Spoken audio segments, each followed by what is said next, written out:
Hello, people. It is the big one. One of the biggest matches in AFCON. Nigeria taking on Egypt in Group D action. Welcome to the watch along for the game. Should be an absolutely scintillating game of football. Hopefully, we haven't had a lot of goals in the AFCON. I mean, it's been an average of 1 goal per game. Pretty much 1 goal per game. The only game that's had both sides score is the opening match of the AFCON between Cameroon and Burkina Faso. But now we have 2 heavyweights of African football. The Super Eagles of Nigeria kind of been lackluster in the last couple of years, but they're trying to regain some form. Eguafon, obviously the interim manager before Jose Pizarro takes over. And then we have the Pharaohs of Egypt under Carlos Queiroz, the experienced international manager. Should be a great game. We have some scintillating players on the field as well. Even though there's no Osimhen Dennis for Nigeria, they still have a very good side. And for Egypt, they're in a little bit transition phase, but they have quality players. Big up to everybody in the stream. Hello, how are you guys all doing? Sebastian is saying 3-2. Yeah, guys, give your score predictions in the chat already. I'll try and read them out as we go through the lineups. I'll talk about certain players. And then we get to the game. So 3 channels is going to stream this match. Doug, Ryan, LFC, Mike, and I'm going to pick Mike's stream. Thank you very much, Sebastian. Blackburn Rover sees us too. I don't know who that is, but all right. And Rohan, thank you for tuning in. Hello to everybody. So let's get straight into it. Let's look at the lineups for both teams. Some interesting choices when it comes to Nigeria, especially. So in goal, they have Maduka Okoye, who plays club football in Holland. I've never seen him play, but I've heard some good things about him. So let's see how good Maduka is. The four in the back for them. They got Zaidu Sansu from, obviously, AFC Porto, very good wing back. Then they have Kenneth Omeru, experienced international for Nigeria. And then they have William Troost-Ekong. I mean, he's been terrible for Watford, but he is the captain of Nigeria. And, he's going to bring some leadership to this side. Ola Aina, obviously, of Torino. He's probably the best defender for Nigeria. The 2 in the midfield, because I don't know why SofaScore has like this. Basically, Nigeria are going to play a 4-4-2 sort of formation. They're going to have Joel Aribo and Wilfred Ndidi in the midfield. I think left wing, they're going to have Moses Simon. Right wing, they're going to have Samuel Chukwueze. And then the 2-striker formation, they're going to have Taiwo Awoniyi, of course, and Kelechi Iheanacho. So very dangerous strikers, especially Taiwo Awoniyi, who's been fantastic, absolutely fantastic for Union Berlin this season. So he's going to try and make his mark on this Nigerian side. And for Kelechi Iheanacho, he's got to step up. He hasn't had the greatest international career, I must say. So this is a good opportunity for Iheanacho to show that he's a good striker for the Nigerian national team.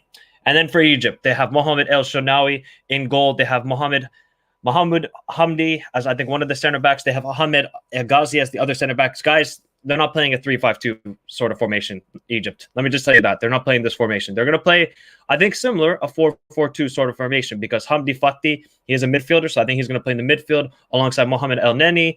Then maybe Ahmed Fatou is also going to be in the midfield. Then we could see Mustafa Mohamed as the cam. Then we'll see Omar Marmoush, obviously of Stuttgart, as the striker. Right wing, Mohamed Salah. You might know that guy. And then Trezeguet, of course, of Aston Villa. And then obviously Akram Tawfik, excuse me. He's going to be, I think, one of the wing backs. So I don't know why SofaScore has this, but Egypt are not playing this three in the back formation. Let me tell you that. They're not playing in the three in the back formation. Probably because Hamdi Fati is a midfielder, so he'll probably slot in next to El Neni. Maybe we'll see Mustafa Mohamed go as the cam spot. And then obviously Omar Marmoush, obviously of Stuttgart, will be the striker. And then we could see Akram Tawfik as the left back, and then maybe Ahmed Fatou as the right back. So that's, I think, the formation that Egypt are going to go with. Obviously, the key battle in this game is Salah versus Sansui. If Sansui can keep him quiet, Salah, then, it could frustrate him a lot. But I don't see it happen. I think this Zaidu Samsu is a pretty good left back, and he's just got to keep Salah quiet. But this whole Egyptian squad is not revolved around Salah. People might just say, oh, look at Salah. They're just going to give him the ball. They're just going to give him the ball. If you look at Egypt's performances in the last couple matches and World Cup qualifiers, they've gone other players to score and to step up. And I'm really excited to see this Mustafa Mohamed, obviously of Galatasaray, and Omar Marmoush. So should be a good game. Hopefully we get some goals because we haven't seen a lot of goals in the AFCON this time around. But maybe that will all change with this game that is starting in 16 minutes. So guys, give me your score predictions in the chat. So Algeria 0, Sierra Leone 0. Again, a bad game from a good side African team. Yeah, I mean, Algeria I don't think they were bad. They were just horrible in the final third. They got into good positions and they had a couple very good chances with Brahimi and Mahrez, but they just couldn't score. And you got to give it to Sierra Leone. I mean, it's their first AFCON game in over 2 decades, and they just defended valiantly. They got it. They keep the clean sheet. They got a point, and that's really going to help Sierra Leone get out of the group, I think. I think they have a very good chance now of making it to the round of 16 if you're a Sierra Leone fan. But let's look at the benches for the two sides as well. Let's look at the benches of the two sides. So for Nigeria, they have Akpei, they got Francis Uzo, they have Olisa Ndiaye, Semi Ajayi, obviously of West Brom, they have Tyrone Abeyu, Alex Iwobi, Ahmed Musa, Frank Onyeka, Chidre Ejuke, Kelechi Nwakali, Henry Onyekuru, and Umar Sadiq. And for Egypt, they have Mohamed Sobi, Mahmoud Kad, Mohamed Abdelmonem, they have Mahmoud Allah, Ahmad Hasraf, Abdallah El-Sad, Zizo, Eman Ashur, Mohamed Lashen, Omar Kamal, Mohamed Sherif, and Ramadan Sobi. So both teams, I think, are very, very balanced, and this should be a very good game. Let's hope for a good matchup, guys. Thank you for tuning in. The Laikwa Mboy Self-Help Group. Egypt will win the AFCON. Whoa, that's a big statement. I don't think they're going to win the AFCON, but I'll judge that after this performance because Egypt are in a good role here. I think they're in a good role. They're in a good role. And none, thank you for tuning in. He says, Nigeria 2, Egypt 2. I'm predicting a lot of goals for a change because our defense isn't great. Yeah, but you guys have a pretty good defense, I think, today. But, I mean, if you're judging William Troost-Ekong on this season with Watford, it's just going to be a struggle. It's going to be a struggle. I got to say that right now. But let's hope for some goals. I think it would be awesome. Narek is going 3-1 for Nigeria. All right? And ciao, Michael. How are you doing? Home of Juve. Hashtag Alegria. Hashtag Zidane in. So, you guys give me your score prediction. I originally said 1-1, and I'm going to stick with that. I'm not going to change it. I think both teams are going to be a little bit hesitant. They're not going to really want to take any chances, shall we say. I don't think a lot of these teams in the AFCON in the first matches, they're going to want to take a lot of chances. And I just see something like that in this game. I don't think teams want to take a risk. They want to just keep a clean sheet, get a point, and then move on with the tournament. And I see that kind of happening with this game. I think it's going to be a little bit, maybe somewhat cagey in the first half. We might not even see a goal, to be honest. I hope we do, but I don't think we're going to see a goal. Then, I think Egypt will get the breakthrough, and then I think Nigeria will equalize late. But I could be wrong. But I think it's going to be 1-1, in my opinion. Maticha, thank you for tuning in. He says it will be 1-1 as well. And Sebastian said that Sierra Leone keeper carried the team today. Yeah, he definitely carried the team. He was fantastic. The save he made on Mahrez today was unbelievable. But, you got to watch out for Mustafa Mohamed of obviously Galatasaray. And obviously this Omar Marmoush, he's only 22 years old, and he's a very promising striker from Stuttgart. He's only played a couple of games for, I think, Stuttgart this season, but he is a promising young talent. Only 22 years old. Mustafa Mohamed is only 24 years old. So this is a little bit of a young Egyptian side, but mixed with some experience of a Hegazi, obviously former West Brom player. You obviously got Salah, you got Trezeguet, you got El Neni. So they got a good mix of youth and experience in this Egyptian side. And then for Nigeria, I think this is a very young side. Average age 25 years old. The oldest player, I think, is William Troost-Ekong, if I'm not mistaken. Let me quickly check that. I think William Troost-Ekong, yeah, he's 28 years old. So I think he is actually the oldest player alongside Kenneth Omeru. So, you know, both teams are going to go young, and both teams have got some experience. We'll see which one is better in this matchup. As far as now, the games are all a bit boring without the goals. Yes, they're very much boring, but I think it's international football sometimes. These teams haven't had a lot of training together. They haven't had really any friendlies. Before major tournaments, you see like the Euros and the World Cup. There's a lot of friendlies before the matches, before the actual games begin. So it takes a little while to get the chemistry going. And let's see if it's going to take a while for these two teams as well. But they're both quality sides. They got quality players. When you got danger man like Salah, Alwani, Chukwueze, a lot of quality in this game, I must say. I'm going to change it to 2-1 Egypt, Salah 1 goal, and Marmoush 1 goal. Well, we will find out. We got about 10 minutes left. Guys, if you haven't given your score predictions, do that already. Hit the like button on the stream. If we can hit 20 likes, that would be absolutely fantastic. And obviously, there is the poll going on, 18 votes. Who will win? We have Nigeria on 56%. We have Egypt on 39%. We have 6% on a draw. But that is for you guys to decide.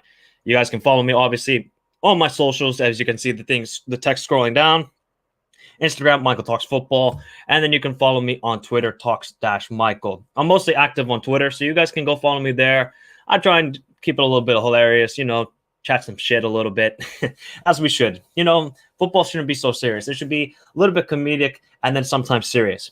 And for this game, it's going to be serious, I think. It's going to be serious, but should be awesome. And obviously, we have the game later tonight in the same group between Guinea-Bissau and Sudan. I think that will be a draw as well, but I think it's going to be a 0-0 draw. I think it's going to be a 0-0 draw. But let's hope for some goals today. So remember, guys, halftime, you can come on, share your thoughts in the chat. Share your thoughts on the stream. You can give me your score predictions for the rest of the match. So if you want to join me on the halftime show, I will drop the link about 3 to 5 minutes before the end of the half. So obviously, you guys can join me on the stream. Kei Kamara was a ghost today. I did not see him. He probably was in a player's pocket.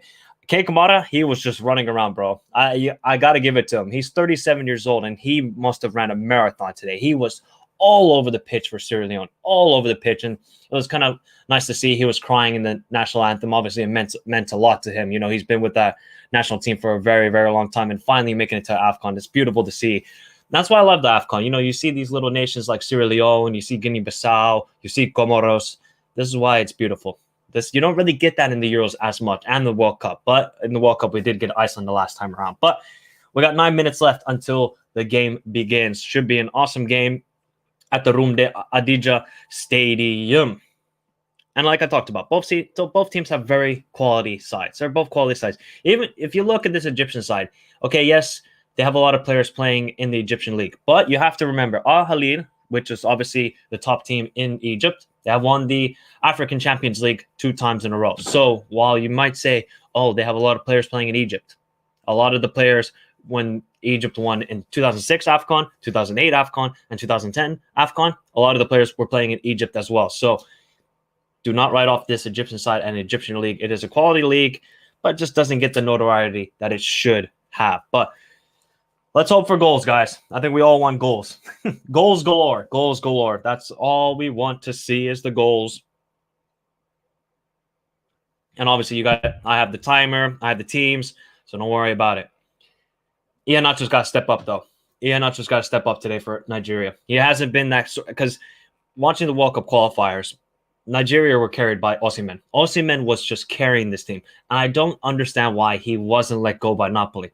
He tested negative for COVID. What was it, like 3 days ago? And he wasn't allowed to come. I don't understand. But, it's the club. They pay his wages. Maybe the player decided as well, you know what? I'm going to have more AFCONs after this. Let me just take this one off, focus on the club, get Napoli back into somewhat of a title challenge. But it is weird. Honestly, if we saw Denise Osimhen today, I might have went with a Nigerian win. I really would have, because you just can't write off quality like that when it comes to Denise and Osimhen.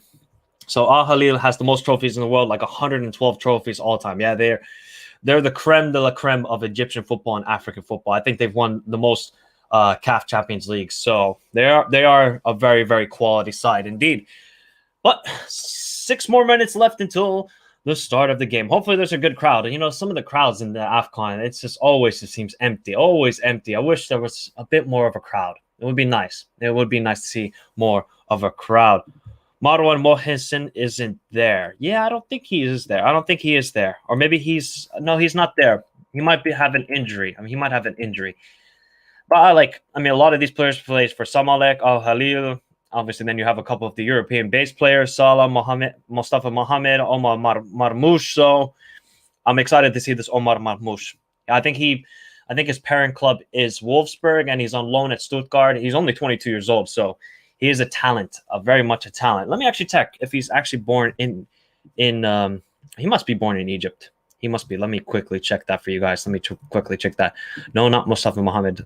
Omar Marmoush. Let's see. Yeah, he's okay. So he's born in Cairo, Egypt. He's made 12 appearances for Stuttgart this season, 2 goals. Last season, he was on loan at FC St. Pauli, who are obviously in Bundesliga 2, 21 appearances and 7 goals. And he's made 2 appearances for Egypt and has 1 goal. So he is a quality player as well. Guys.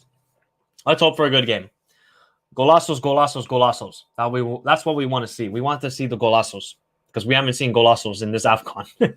We have not seen the golazos. It kind of reminds me of the 2010 World Cup where we didn't see a lot of goals and the beginning of that tournament especially. But then as the tournament started growing and growing, then we saw the goals. Amir Warda was decent too. Not too sure who that is. But from at least that 2006 to 2010 side for Egypt, you got to think about Medo.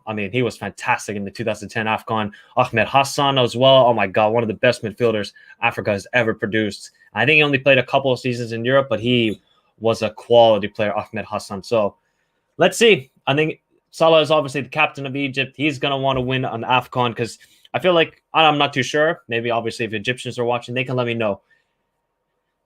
If Salah doesn't win the AFCON in his career, is he regarded? Obviously, he's going to be regarded as the best player ever in Egyptian football. But, sometimes you're based on how well you do for your national team. And for me, if you don't win the AFCON, especially from Egypt, that's going to hurt a little bit when you think about the greats, Now let's talk about the 2 managers. Eguavoen, obviously, of Nigeria. He's on an interim basis.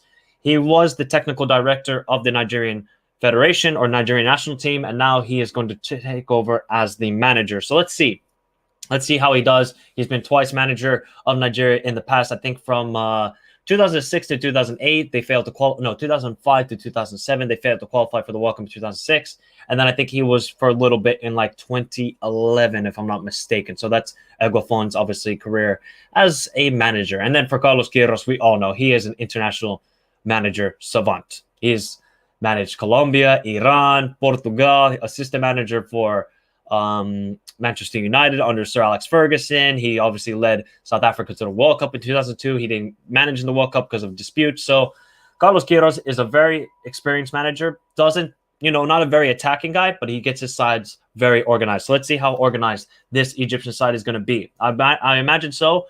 Hopefully they just do not rely only on Salah. I don't think they will because they are a better side than that. They are definitely a better side than that. I think Carlos Queiroz will get the job done for Egypt. Victor George, thank you for tuning in. He says, congratulations to Sierra Leone. 100%. What a performance from Sierra Leone. I watched the game at work in the first half, then I watched the rest of the game at home. Wow.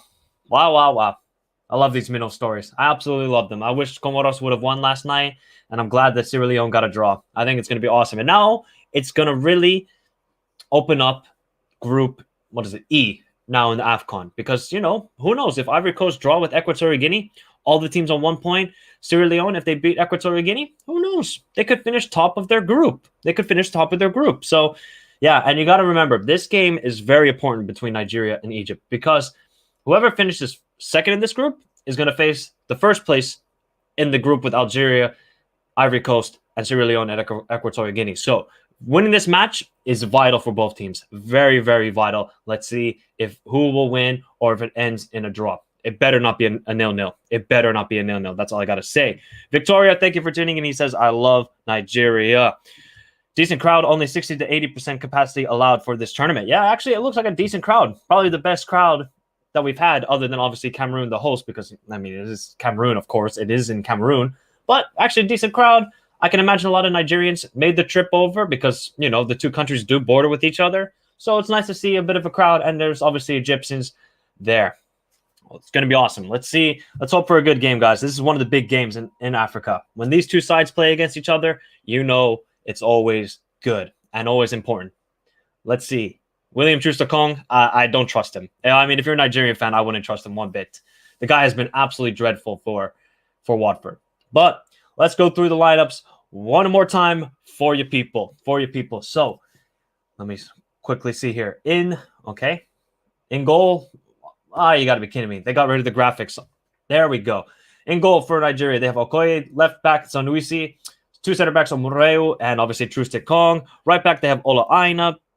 The two in the midfield is Joe Aribo. They have Wilfred Ndidi. I think right wing is going to play Samuel Chukwueze. Left wing will be obviously Moses Simon. And then the two strikers, Taiwo Awani and Kelechi Iheanacho. And then for Egypt, they have Mohamed El Chenawi. They're not playing a three in the back formation, guys. Just letting you know that. Mahmoud Hamdi is going to be one of the center backs alongside Ahmed Hegazi, who obviously has played for West Brom before. Right back, I think it's going to be Ahmed Fatou. Then the left back will be Akram Tafwik. And then I think the two in the midfield will be Hamdi Fatih. The other one, Mohamed El Neni. Right wing, of course, Salah. I think in the 10 spot will be Mustafa Mohamed. Left wing will be Trezeguet. And the striker will be Omar Marmoush. So both sides have quality players. Who will win this massive game in the AFCON? Who will win? Or will it be a draw? Give your score predictions if you haven't already in the chat, as the game should be about to begin. My prediction, 1-1. My prediction is a 1-1 draw. I know there hasn't been a lot of goals. Well, let's hope for some goals here. Nigeria's got a nice kit. Oof, that is a nice kit indeed. That is a nice kit.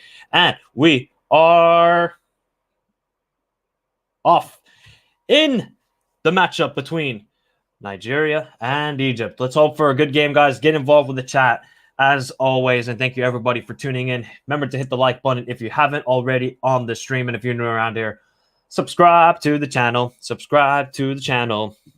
Elias, thank you for tuning in. He says, "What's up, Michael? Just got home from the gym. Let's hope this game was not like Morocco-Ghana game." Yeah, let's hope not. But I think this should be a good game. I think this should be definitely a good game. 3-3, says Joel Ku. No, I'm going 1-1. But if it ends 3-3, awesome. This is going to be an awesome watch along then. But here's the long ball towards, I think, Awani or Iheanacho. This has got to be a big game from Iheanacho today. Adrenaline Blog, thank you for tuning in. Yeah, the Egypt lineup all messed up on SofaScore. I said that. I don't know what they're doing, having it as a three in the back formation and having Ahmed Fatih as the other center back. It makes no sense. But it's weird. SofaScore's weird. I just really hope for goals. Please don't be a 0-0. Let's hope not. But Egypt are controlling the ball so far with Hegazi in the back. Let's see what happens here. Mustafa Mohamed as striker, Marmoush left winger. Okay, all right. But then where would Trezeguet play? I think Trezeguet would be the left winger, in my opinion. And I think Mustafa Mohamed might be the 10 spot, and then Omar Marmoush would be the striker. But let's see what happens here. Good link-up play by Nigeria, though. Well defended by Egypt. Here comes Salah. He's going to take on, I think, Omureu, still with Salah, and a poor pass. Poor pass from Salah right there. But looking to get it back here. Yeah, I don't know why they had a three in the back formation from SofaScore. They must be drunk. They got to be drunk or something. But good start from Nigeria as they try and push the ball forward. Good pass, I think, to Iheanacho, who cannot control it. I feel like Iheanacho is going to be more of the player who's going to come deeper to receive the ball and link up play. Because, he was a very good player in like the under 17s and under 19s World Cup, and more than he was a creator instead of a pure striker. So, and I feel like with Leicester as well, Iheanacho, he's more of a creator as well. He likes to play with another striker next to him. Good long ball towards it, but well defended by Egypt. Well defended. That looked like handball there, but play continues with Omar Marmoush. Which position is Trezeguet in? I'm trying to figure out where is Trezeguet playing. Is he playing in the midfield? Oh, well done by Awani, who's had a fantastic season with Union Berlin and is a throw-in for Nigeria. I'm telling you guys, this Awani guy, he's a very good player for Union Berlin. Very good player indeed. What was your thoughts on Algeria-Sierra Leone game earlier today? I mean, it was actually a pretty decent game. I'm not going to lie. There was actually a lot of chances in the match. Sierra Leone could have easily taken the lead in the first half. They had a couple of good chances that went wide. Second half, it was all Algeria. There's a push in the back, but nothing called there. El Neni, oh, it's a foul. But yeah, it was a good game actually. You got to give it to Sierra Leone though. They valiantly defended the whole second half. The whole second half. The goalkeeper Kamara. I mean, there was like 5 Kamaras on the pitch, which was pretty funny. Which is pretty funny. But I think that's a common surname in obviously Sierra Leone. So, but the goalkeeper Kamara, fantastic save he made on I think Mahrez's right foot. Oh my god, what a save! But I mean, Brahimi had a couple of good chances. So, is it a fair result? Maybe not. But you can't deny Sierra Leone's effort in that match. Long ball towards. It went out of play. Went for a throw. And Trezeguet playing at the 10 position. Okay. All right. Well, I haven't seen that quite yet, but we'll see. We'll see. Thank you guys, everybody, for tuning in. Remember to hit the like button already on the stream if you haven't already, as we try and get to 20 likes today. That would be awesome if we could get to 20 likes. We had a good crowd yesterday for the matchup between Ghana and Morocco, which was pretty boring. Pretty boring. I don't know why Ghanaians were crying that we played good. Or we were unlucky. You didn't deserve the win, in my opinion. I don't think anybody really deserved the win, but Morocco were more deserving because, at least they tried to play football. At least they tried. Well defended by Nigeria. Iheanacho's going to... Oh, okay. That ball almost made a weird bounce, but Mohamed Al-Seni Shenawi made a good clearance there. It was taking an awkward bounce, not going to lie. It was going to turn into a... I'm trying to think of the player, Osmir Begovic, when he scored for Stoke City. Do you guys remember that when Begovic scored a ridiculous? I think it was like the first 10 seconds of the game. He just hoofed it up, and the Stoke wind took it to the goal. The Stoke wind took it to the goal. Obviously, the manager of Egypt, Carlos Queiroz, we know him. I mean, the guy is just a national team manager. That's what he is. That's his job. He don't want to manage no clubs. He just wants to manage national teams. As here comes Egypt on the counterattack. Good play. Good save from Okoye, but never was going to beat there. Okay, apparently he's a good goalkeeper, and he's actually a quite young goalkeeper. Obviously, the days of Enyema is done. Yeah, I mean that's a long time ago, but okay, let's see how he does today. But good work from Mustafa Mohamed, obviously a player at Galatasaray, and he's actually been quite good for Galatasaray this season. Has a couple of goals, so let's see how he does today. I think now SofaScore realized that they effed up. At least they effed up. Whereas Igalo is not allowed to travel. His club denied it. There's apparently a stipulation in his contract that says he was not allowed to come. As Moses Simon wins the ball, here is Ndidi. Ndidi still no foul on Ndidi. Can now Egypt counterattack quickly with Salah. Okay, Salah's slowing up the play. There must be an injured player. But yeah, Igalo wasn't allowed to. He wasn't allowed to travel. There's a stipulation in his contract that said the club has the final say whether he goes to AFCON or not. Really smart. Yeah, really smart from Igalo and his agent. Unbelievable. If the Sierra Leone goalkeeper keeps this up, a lot of European agents will want to get him a move to somewhere in the Europe. He plays in Sierra Leone. Yeah, I mean, I've never heard of the goalkeeper, and I tried to look. Does he have a club? He has a club, obviously, in Sierra Leone. I can't remember the name of it. And this is a good opportunity. This is good AFCON, especially with the January transfer window. Some of these players can get a transfer to a bigger club or to some club. If they play their club football in Africa, they can get a sighting in Europe. So this is a very good opportunity. Mid-season, these European clubs, they can easily watch the matches. It's a good scouting system as well. Because obviously, with traveling and COVID, a lot of, teams or personnel who are scouts, they can't really travel as much. So here's an opportunity to scout some players to bring into their club. But yeah, Igalo, man, he was good at the 2019 AFCON, but you can't keep trusting him. Same with Ahmed Musa. The guy was fantastic at the 2014 World Cup, and obviously he scored 2 goals against Iceland in the 2018 World Cup. But Musa, you know what's even funny? Musa is 29 years old. I don't know if that's true. Musa seems like he's been around for God knows how long. Ahmed Musa has been around. It seems like forever. But Akram Tawfiq is the player down injured for Egypt, so hopefully he's not too badly injured. Let's see here. It might have been something with his ankle or his knee. Yeah, straight away put his hand up to say maybe he's injured. So hopefully he's not injured too badly, Tawfiq, obviously. Same for the Zimbabwe goalkeeper. Yeah, definitely not. Yeah, definitely, because Zimbabwe goalkeeper, I don't think he made incredible saves. Compared to the Sierra Leone goalkeeper today. It was definitely man of the match. Definitely man of the match indeed. Let's see how Moses Simon does. Obviously, plays his club football for Nantes in Ligue 1. Hasn't really worked out at national team level for him. He's a quite, a pacey winger. Does he have the end product? Not really.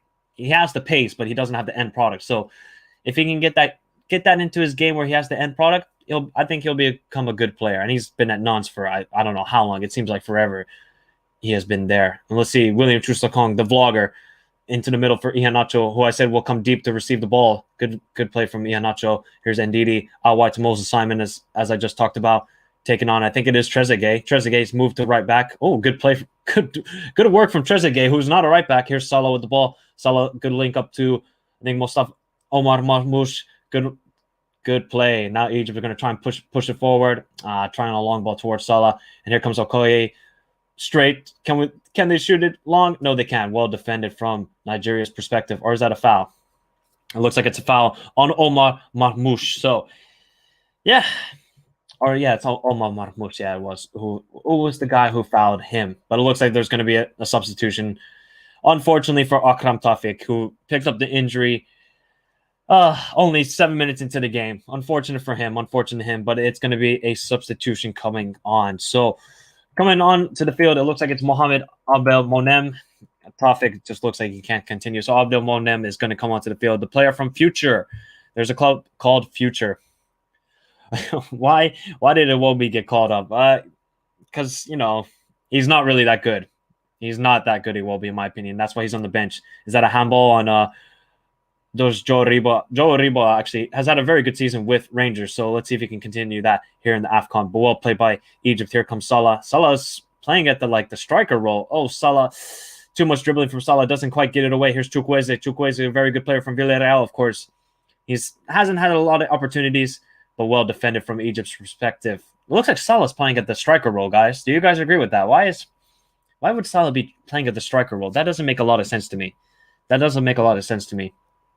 Yeah, he can hold up the ball well, but wouldn't you rather get him out wide so then he can take on players?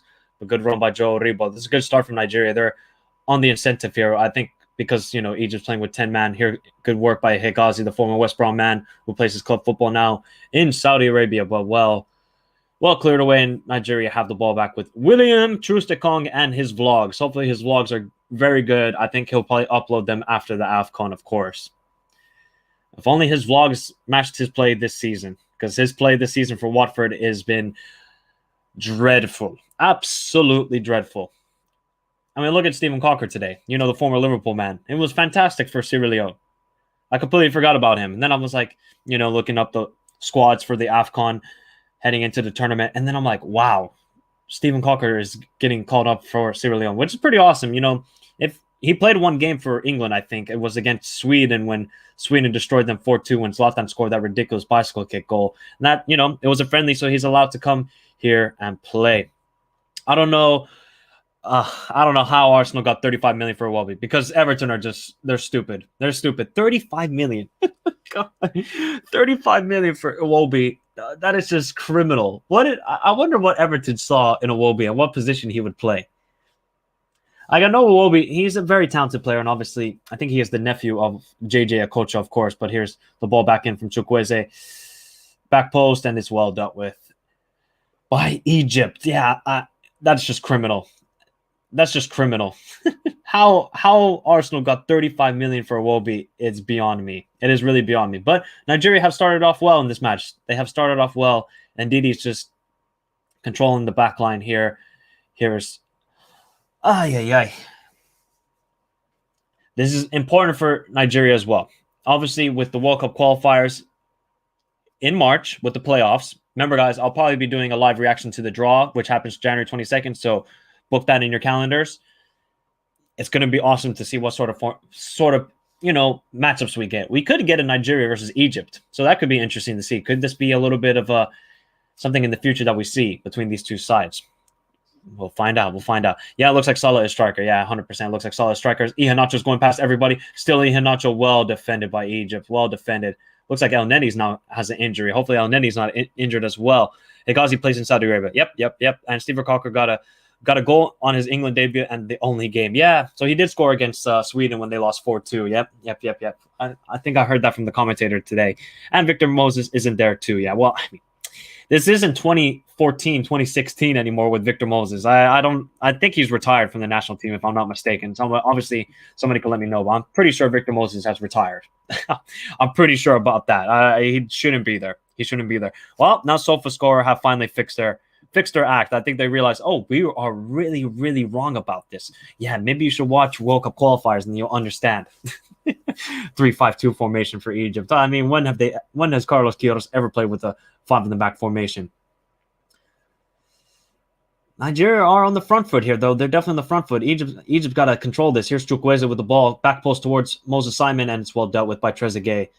Or no, it wasn't Trezeguet. Oh, good work from Mustafa Mohamed still. Salah, that's not offside. Well passed to Trezeguet. Here comes Trezeguet. Oh, and it's okay, who comes out to clear it up. Well, good goalkeeping by okay. Trezeguet just didn't have the pace there. Good pass from Salah. That would have not been offside because it came off a Nigerian player. So looks like Egypt are going to be on the counterattack.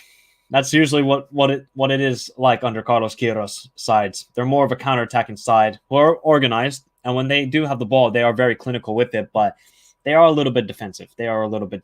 So if you're a Nigerian fan, a little bit of positives. You're controlling the game so far. Just gotta be patient. Just gotta be patient. Here's Joe Aribo, who's had a very, very good season with Rangers and might be getting a move somewhere else. But we'll find out. Hello, Hansverse. How you doing? 2 Bundesliga players on the pitch. Woo, yep, exactly. Omar Mahmoush and obviously Taiwo Awani. So we have Bundesliga players on both sides. Oh, well played by Troost-Ekong, of course. Hopefully it's not the Watford Troost-Ekong, and hopefully it's the, the 2019 against South Africa Troost-Ekong when he scored the winner, of course. But you know what? Nigeria are looking good, man. They're looking good. I mean, they've been terrible in the last couple of months. I mean, terrible. They've lost to Central African Republic. I think last year they had the 4-0 lead over Sierra Leone, drew the game 4-4, so it's got to be better. Chase Athletics, thank you for tuning in. Obviously, someone who is subscribed to Dom. Thanks for the coverage. Oh, thank you very much, and hit the like, people. Yes, thank you very much for tuning in, Chase Athletics. Thank you very much indeed. Remember, guys, if you haven't hit the like button, do so already. Get involved with the chat. Vote in the poll if you haven't. And yeah, subscribe to the channel if you're new around here. Nice that everybody is watching the game. Obviously, you might have watching the game on this TV like me, and you have on your phone, me, or you have the computer. Who knows? But you guys always get involved with the chat. And, help. Without you guys, this wouldn't be possible. It wouldn't be possible. So I thank everybody for tuning in. Salah winning the header. And there's just nobody there with Egypt either. Well played. Here comes Egypt on the counterattack with Omar Mahmoush taking on. I mean, there's nobody else for Egypt. There's El Neni. Just play the ball forward. Ahmed Fatou now with the ball. El Neni. And then he's going to try and switch play. No, he doesn't. Back to Fatou. Into Omar Mahmoush. No real link-up play still for Egypt. They're going to try and build it up slowly. Got to keep a little bit of possession. They haven't kept possession at all, but Nigeria are playing well, man. They're playing very, very well so far. The Super Eagles. Let's see if the Super Eagles make another return to the World Cup because, I mean, let's see about this Jose Peseiro guy. I wonder if the Nigerian FA were like, oh, let's hire Jose. And they were like, oh, let's get Jose Mourinho. No, they got Jose Peseiro. I know him because he was the manager of Venezuela, and let me just tell you something, guys. He was terrible for Venezuela, but Venezuela national team is not that good either. Is there something wrong with the ball, or what's going on? Looks like something's wrong with the ball. Yeah, it looks like something's wrong with the ball here. That was Central African Republic's first win since 2019 against Nigeria, if you didn't know, Michael. Okay, all right. Thank you very much for that information. Is that their first win like in any game? Because that must be their first ever win against Nigeria. That's all I got to say. Senegal versus Algeria in the World Cup playoffs would be criminal. It's not going to happen. Don't worry. Hansverse, it's not going to happen. They have 2 different pots. So pot 1 is based, obviously, on the FIFA ranking. So the top 5 African teams in the FIFA rankings go in pot 1, and then the rest go in pot 2. But we could see a situation where we get Egypt against Algeria. That would be pretty interesting. Cameroon against Algeria. Cameroon against Senegal. We could see Mali take on Nigeria. So a lot of cool matchups we could get in the Africa World Cup qualifiers playoffs. I hate the playoffs. I think it's brutal. They should have gone with the 2018 format where they had the group stage to determine it. But this is how it is when it comes to African football. Nothing is ever certain. But thank you, everybody, for tuning in. Give your thoughts of the AFCON. If you have any questions about club football, international football, feel free to ask in the chat as well. as we got 18 minutes played. No real chances so far created in the match. A little bit cagey. Egypt haven't really wanted to take any chances. They're trying to build up the play quite slowly, while Nigeria, they look a little bit more on the incentive and trying to build up the play quite quickly, with Iheanacho coming deep to receive the ball, and he's trying to get Awani in behind. So it's nice to see. It's nice to see. Okay, that's good. Yeah, it's good, because I mean, if Senegal played Algeria, that would be ridiculous. Balguin from Rangers isn't selected either. Yeah, I think he might have been injured, though, if I'm not mistaken, or he might have retired. I can't remember. I think he was injured, because he's been in the World Cup qualifiers against Cape Verde, Central African Republic, and I think it was Liberia, who was also in Nigeria's group. So yeah, I think he's injured. Well played with by Omar Mahmoud. No foul. Here's Trusakong. Is he going to just clear the ball? Clears it straight to Omar Mahmoud. No foul on him. Play continues with Ndidi. Ndidi trying to find a way, and it's a throw-in for Nigeria.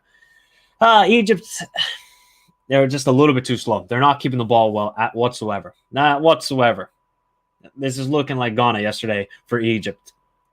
I just don't understand. Why are you playing Salah at the striker? Why, if you're Carlos Queiroz, why are you playing him at the striker role? Don't you want Salah going down the wing? I'm not going to sing the song, but he needs to be down the wing so he can take on the players. That's where Salah is best at, not in the striker role, in my opinion. But here they come quickly with Trezeguet. Trezeguet finds Mustafa Mohamed. I don't want to get frustrated, but why don't you just hold up the ball there if you're Mustafa Mohamed? Well defended by Awani. Can they quickly play it? Why? Ref, just let the play go on. Let it go on, bro. Don't stop the play. We got to keep a good flow in this matchup.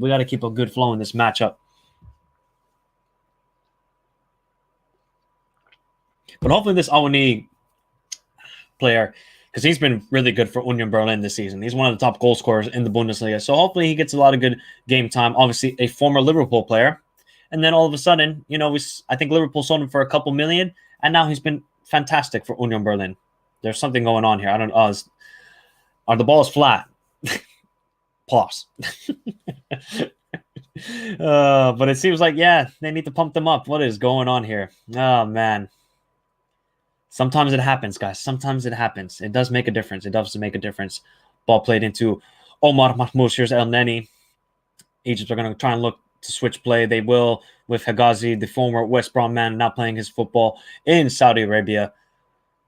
Trezeguet just trying to make such a difficult pass there, Trezeguet. What are you doing? You don't need to make that difficult of a pass. Well defended by Sanisu. Sanisu? I think that's how you pronounce it. Sanisu. I think that's how you pronounce his name. The man from FC Porto, who are going to play in the Europa League. And I can't remember who Porto's playing against in the playoff round. I cannot remember who Porto's playing against. Can somebody remind me who Porto are playing in the Europa League playoff round to qualify to the round of 16, of course, because Europa League has expanded that way. No more round of 32, but there's a playoffs to get into the round of 16. Here's Hegazi. Long ball towards Mustafa Mohamed, not controlled. Here's Ndidi. Nigeria started off well. Yeah, they have started off well, but there hasn't been any chances, guys. There hasn't been any chances. Ball played into Iheanacho, and Iheanacho's link-up play is horrible. El Neni, can now Egypt counterattack quickly with El Neni, who actually got some pace. What the heck? El Neni has pace. I've never seen him run this much. Actually, he did play a pretty good game against Man United a couple weeks ago. But he usually doesn't have the pace. I must say, he usually does not have the pace. Currently on the bus from school. Thank you very much for tuning in, Connor. Thank you for tuning in. So, yeah, guys, school is number one. Remember that. School is the most important thing. School is the most important thing. I can imagine everybody's going back to school if you are in uni or if you're in high school. School's back for the winter. Oh, it's cold, man. It is cold where I live. It is cold. See, now Salah has to come deep to receive the ball. Why, Carlos, man, just play him on the wing. Why down the middle? Why? I said this, though, before the game started. I said this is going to be a cagey match for the first half because, it's just going to take a while for the teams to get used to it. And now, again, the play is stopped. Is it because of the ball? Oh, Jesus. Here we go. This is getting ridiculous. Darkari, thank you for tuning in. He said they must double team Salah immediately. Yes, they should. They definitely should. I just don't know why Salah's playing at the striker. I don't understand. It doesn't make any sense to me. It doesn't make any sense. And what about Emmanuel Denise? Well, what about him? Uh, it's an unfortunate situation. Apparently, the Nigerian FA, they were too late in their application for Denise. Therefore, Watford, I don't think they were obliged to let him go. So they were too late to give the paperwork, and because of that, he wasn't selected and he wasn't allowed to travel to Nigeria, to obviously Cameroon, excuse me, for the AFCON. So that's from what I'm reading. We don't know if that's certain yet. So I think in the future we'll understand the whole situation between Nigeria and Watford. But Truce Congo is allowed to go. His paperwork got settled, but not Emmanuel Denise's. So that's unfortunate to say. Sour Super Eagles. What is going on with the balls there? I don't know, man. There's something going on here. Something is going on with the balls in play. They're all too flat. Pause.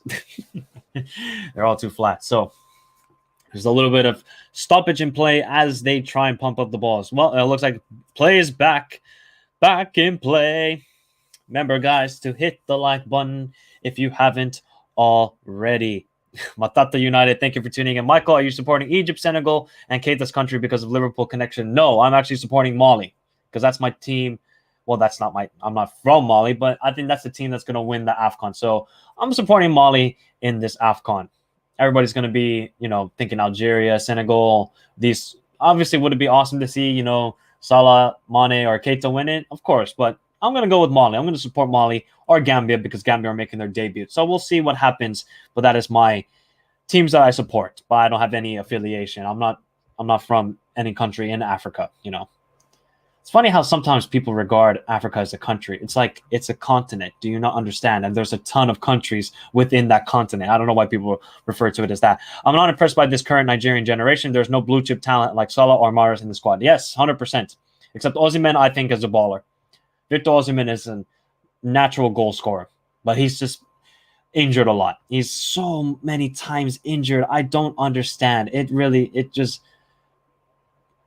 It's always injured. And he's had COVID twice. Osimhen, I feel bad for him. But here comes Moses Simon. Oh my God, Moses Simon still poor cross. Can Chukwueze keep it in? No, he cannot. Salman, thank you for tuning in. Missed first 25 minutes because I just tested positive for COVID. Sorry to hear that. Hopefully you make a speedy recovery and everything is okay with you. How's the game? Cagey. Very, very cagey so far in this matchup. Both teams haven't really wanted to take any chances, I think. I think both teams are kind of feeling it out. They're trying to feel it out at the moment. I said that before the game even started. I think this is going to be a cagey match in the first half, and hopefully it livens it up in the second half. But here comes Joe Aribo. Joe Aribo to Moses Simon. Moses Simon, can he take on the shot? Moses Simon, and it's side netting for Moses Simon. That was good play from Aribo. Moses Simon made a good run in behind the Egyptian defensive line and just hitting the side net. But that was the best chance of the game. Nicely created by Joe Aribo, who I said has had a very good season with Rangers. He's going to be more of the creator for this team. Good run by Simon as well. Just hitting the side netting, though. Just hitting the nice side netting. Michael, I haven't seen your outgoing superstar yet? Michael, I haven't seen your outgoing superstar yet. Do you mean somebody who can ball in this tournament? Is that what you mean, Matata? I'm kind of confused. Yeah, I'm kind of confused by that comment. And then Egypt.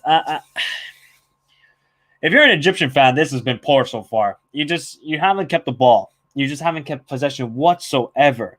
Yeah, just slowly build up the play. Slowly. I don't understand. But Matata, I'm not too familiar with your question. I'm not quite understanding the question. Michael, I haven't seen your outgoing superstar yet. You're talking about Salah. Now I see. I mean, he's playing a striker. What can he do? He's not even getting the ball. Egypt are constantly being now attacked. Here comes Moses Simon again for Nigeria. Simon is causing a lot of trouble so far in this match. He is causing a lot of trouble, the Nuns left winger. But yeah, it's only 27 minutes in, Matata. Relax. Worry about Man United. No big chances yet. No, but Moses Simon just had a very good chance. Very good chance indeed. We'll see how the Man United boys do, of course. I mean, the only Man United boy in this tournament is Eric Bailly. No context Bailly, the best player for United. Or is it Phil Jones? It might be Phil Jones, actually, who's been the best defender so far. Not going to lie as well. I mean, even though Man United did advance in the FA Cup last night, it still is not looking good for them. It's still not looking good. They're in danger of not making to the Champions League next season, which would be an absolute shock if they didn't. Well defended by Nigeria, but good pressing from Salah. Musa 2014 would have finished the chance of Simon. Maybe Ahmed Musa from 2014 when he scored two ridiculous goals against Argentina in the World Cup. Ridiculous goals from Ahmed Musa when I think it was 3-2, the final score between Argentina and Nigeria in that game. So, yeah, here's Ndidi. Can Nigeria quickly counterattack? They're going to play a long ball towards Awani. Egypt should be dealing with it, and they do. Very easily dealt with. I feel like it's already a better game than the Ghana game yesterday. Yeah, it is. I think it's been a good performance so far from Nigeria. They got to get the ball more towards, I think, Joe Aribo. It looks like Joe Aribo is the guy creating for them. Iheanacho's trying to be that, but I don't know why Iheanacho doesn't get himself inside the box. That would be better from him. That would be better from Iheanacho. But I guess he just wants to be the creator, but he really isn't that guy. But the game is slowly picking up. It's slowly picking up. It's just cagey. It's cagey, man. International football, just sometimes it's like that. It's just, when you haven't played with each other for a while, you haven't had a lot of training sessions with each other, so it's gonna be looking a little bit lackluster at the beginning as Egypt keep trying to doing these long balls, and they're not working whatsoever. Oh man, I don't understand why they don't play Salah at the right wing. I don't get it. I don't know why they're playing Mustafa Mohamed at the right wing. Wouldn't you want to switch it where Mustafa Mohamed is the striker and then Salah at the right wing? That would make more sense to me. But hey, I'm not a manager.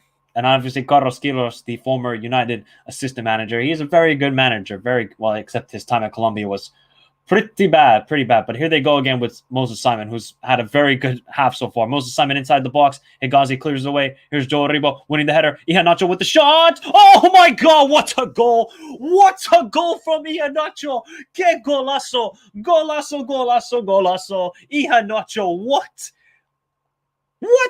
Iheanacho with the first goal. Kelechi, the Leicester City man. What a goal that was from Iheanacho. That's what you call a quality striker's goal. One touch inside the box, boom, in you go. Que golazo. We have liftoff in this game. Thank you, Nigeria. What a goal from Iheanacho. We got to watch that again because Egypt's defending wasn't the greatest there. Moses Simon has been the danger man all this half so far. Gets the ball inside the box. Hegazi doesn't quite header it away. Joe Aribo puts it inside in the box. And Iheanacho, I mean, what can you say? That's just quality. That is just the quality goal from Kelechi Iheanacho. Look at that. One touch with the knee. Bam, right there. Just lets the ball slightly bounce, and there you go. Oh, what a goal. What a goal from Iheanacho. There we go. And it is 1-0 to the Super Eagles. The draw odds of this game are low as well by the bookmarks. Okay, well, Nigeria, I think they've deserved. They've been much more of the danger side, and they've wanted to create the chances. And so far, I think they deserve it. They've actually looked very, very good. So, good performance from them. And here's Awani. Oh, man, this is not looking good for Egypt so far. Here's Iheanacho, and Joe Aribo doesn't quite work out. What a goal indeed. Que golazo, and golazo. What a goal. Exactly. Wow, I joined at the right time. Yes, you did indeed, AD. Yes, you did indeed. Looked like they thought there was a handball, but not quite. Akram Tawfiq, the Egyptian right back, was essential. Salah's trying to take on Troost-Ekong, and he doesn't beat Troost-Ekong. Here comes Salah. Is he trying to beat him for pace? No, he doesn't. Akram Tawfiq, the Egyptian right back, was essential for the game. Quiros changed the formation to a 3-4-3 now, which they are not used to playing. Yeah, it looks like they're switched the formation, but I don't know why Salah's playing at the striker. It doesn't make any sense to me. To me, Michael, the goal celebration have not been entertaining so far. What are you talking about? Did you not see the one that Gabon did? Go watch that one, Matata. Go watch that celebration. That was a good goal celebration. Ball inside the box from Egypt, cleared away by Moses Simon. Thankfully, we got a goal, guys, early in the first half. Thank you, Nigeria. Thank you, Super Eagles. And what a goal it was. You would have expected that from Iheanacho. Like, come on, he's one of the stars from Leicester. I know. I understand that, but for the Super Eagles, he has not been good. But you know what? I'm glad he shut me up. I'm glad he shut me up because that was AK Golasso moment right there. This is not good from Egypt, though. They're hoofing it up. Hoofing it up. It's not looking good. It's not looking good. Now we will see a real game. I agree. Iheanacho golasso. Golasso, golasso, golasso, indeed. But now Egypt's got to start come out to play. Now it looks like, I don't know what you're talking about, a 3-4-3 formation. Who was it that said the 3-4-3 formation? Pierre. I don't see the 3-4-3 formation.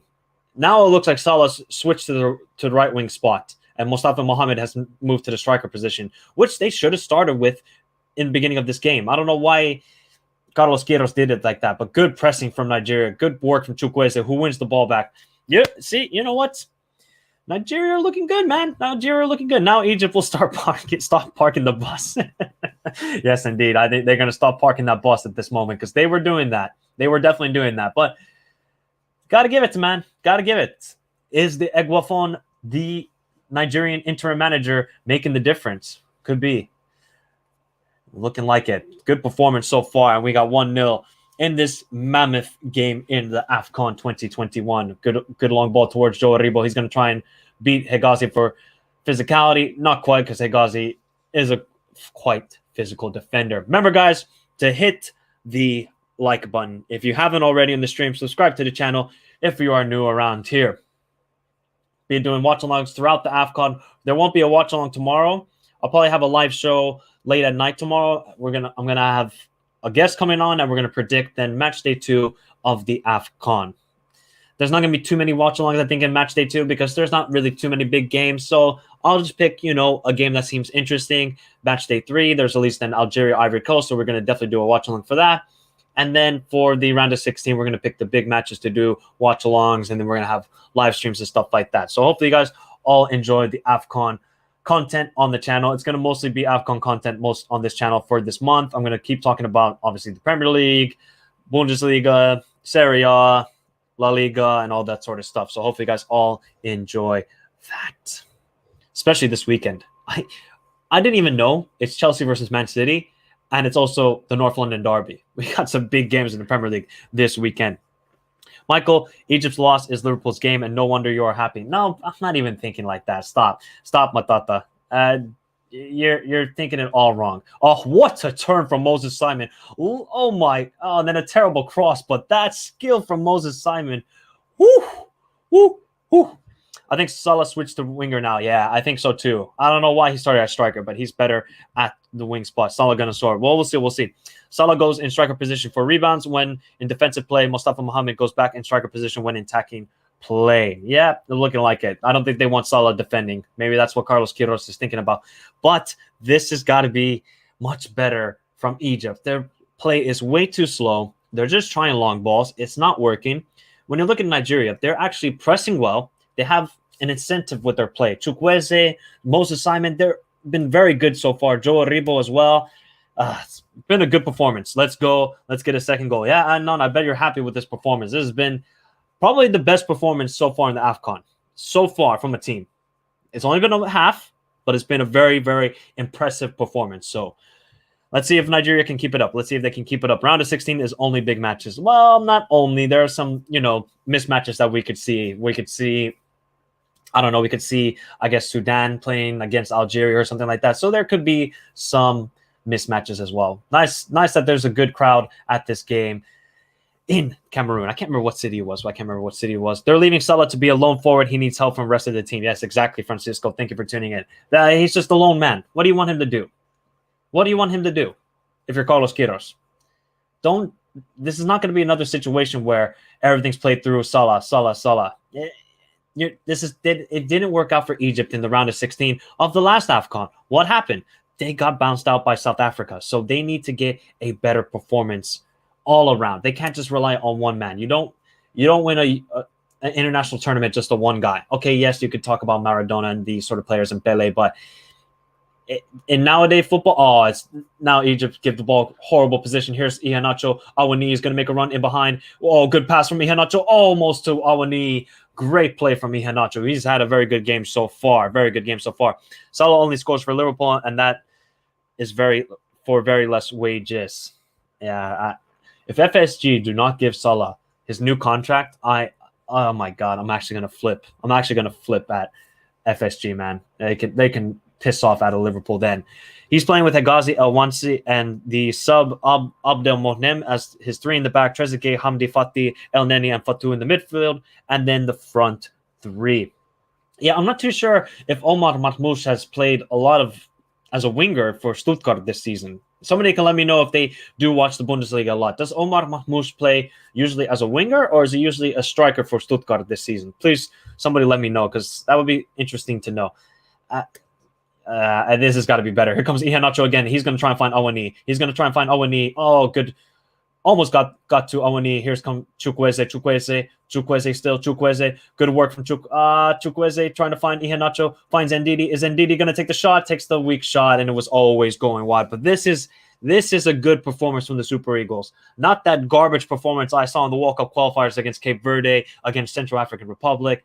This is the Super Eagles that we all know about. The number 15 from Nigeria really looks like the retired Moses.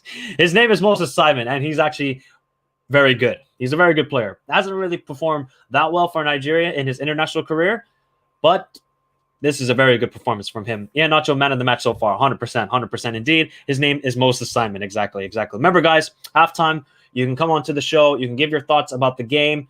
Feel free to do so.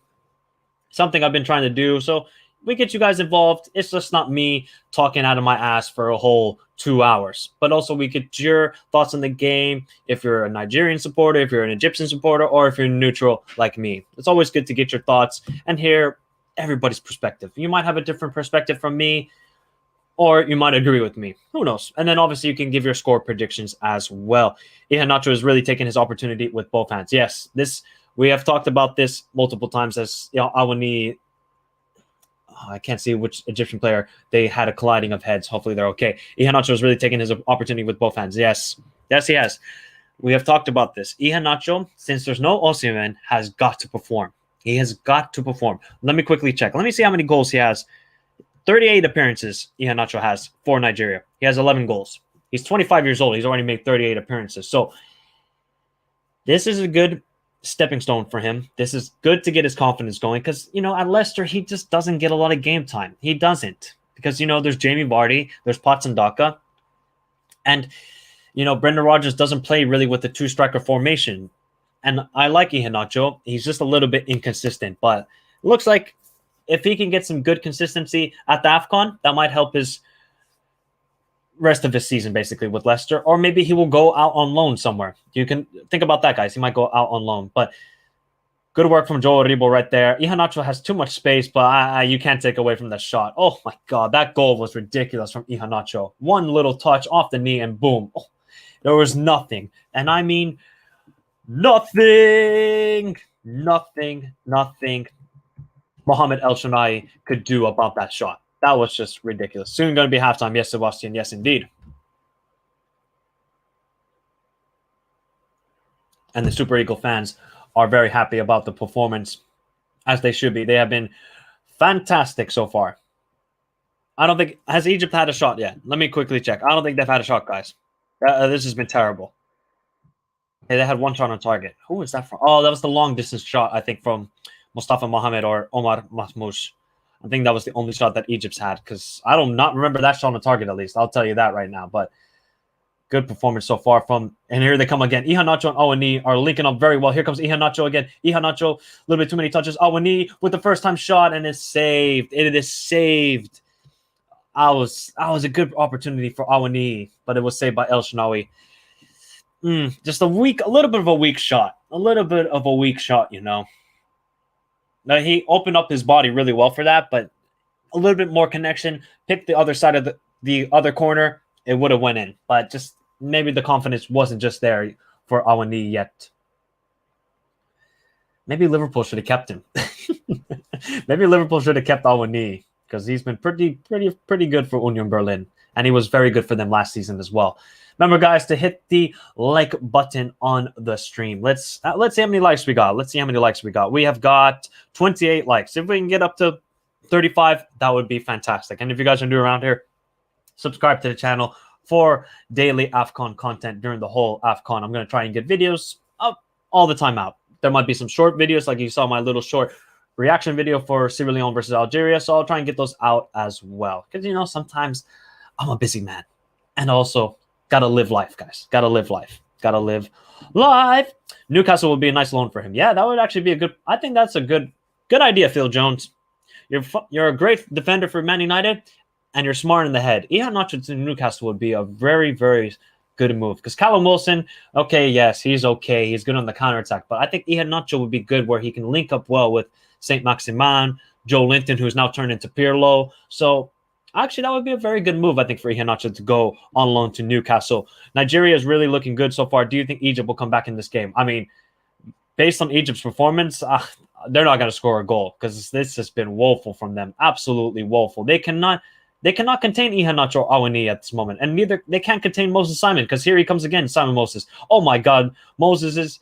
Oh, good ball into the box. Chukwueze was there, but doesn't quite end on the feet for him. This has been poor from Egypt. Poor. That's good play from Zaidu Zanuisi. Here comes Moses Simon again. Good ball into the box. Just cleared away from Abdi Fatih. Nigeria are all over Egypt. All over. Here comes again with Joe Ribon Chukwueze.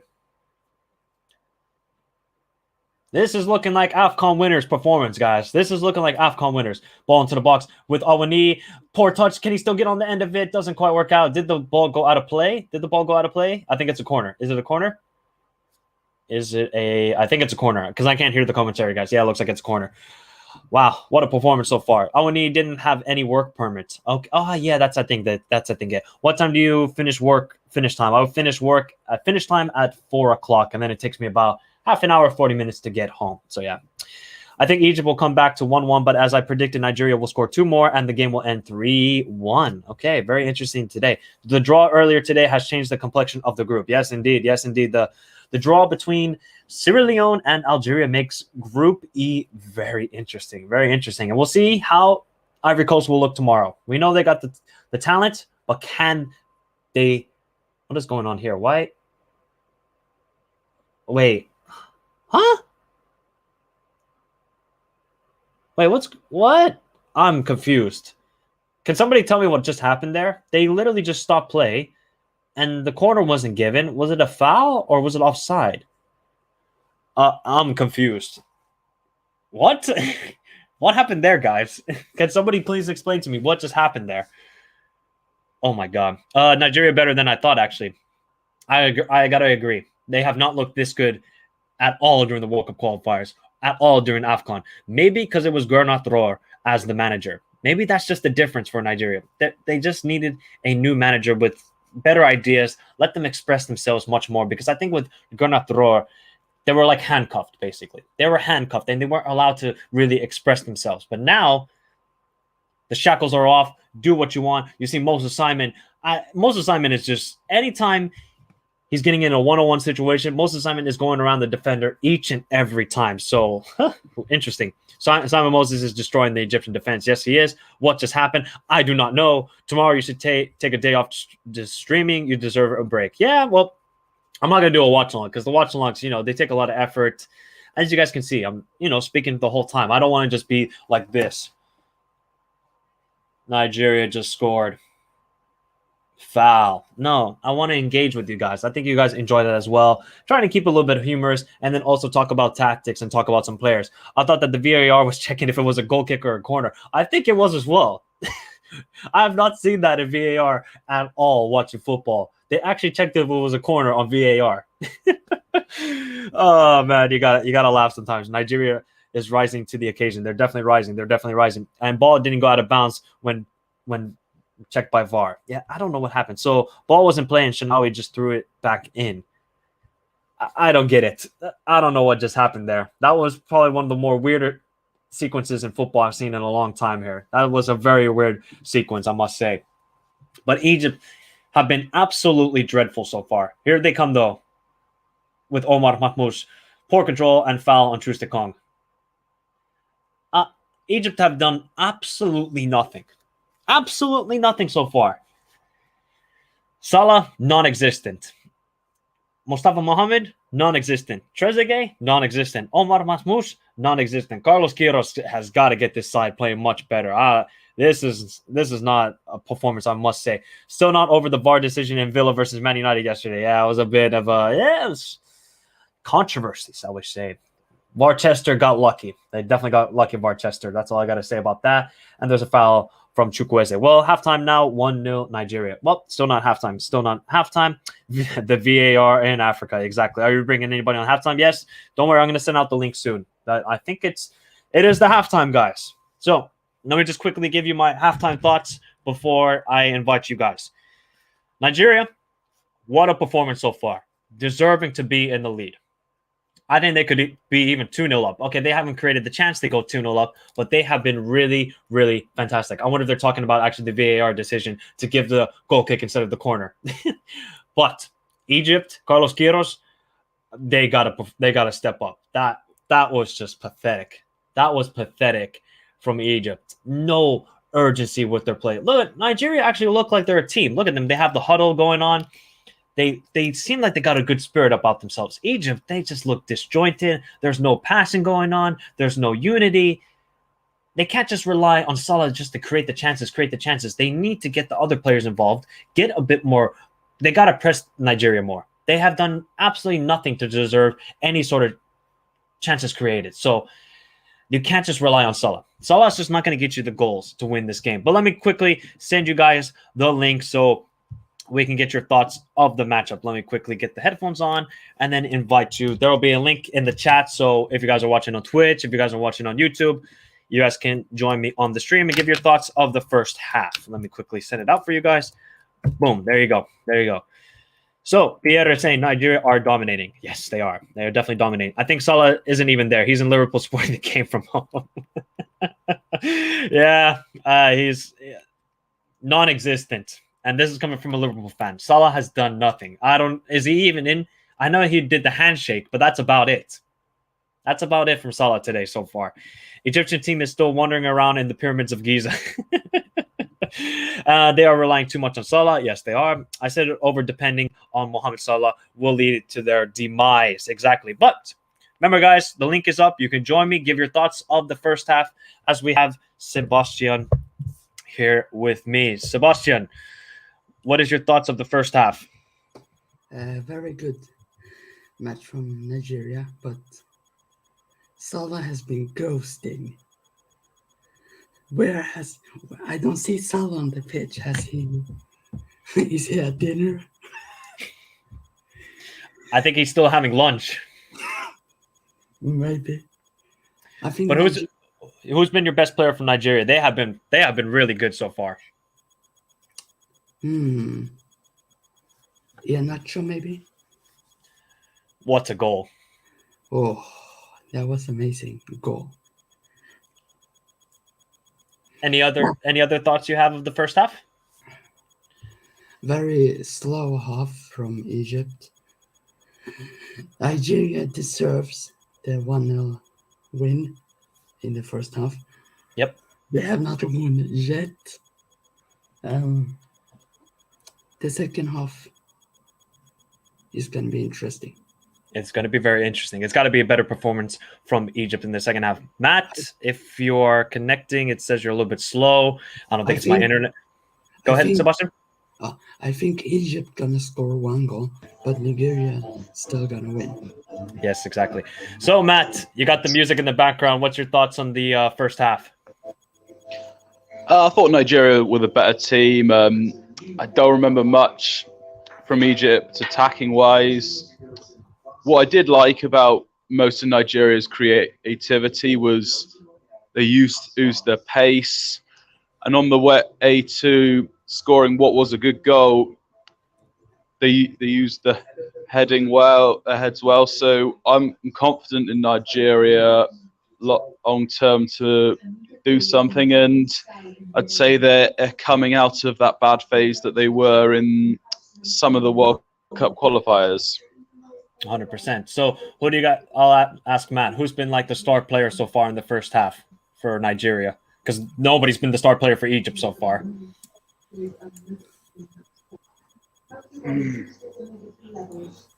I would say the left winger.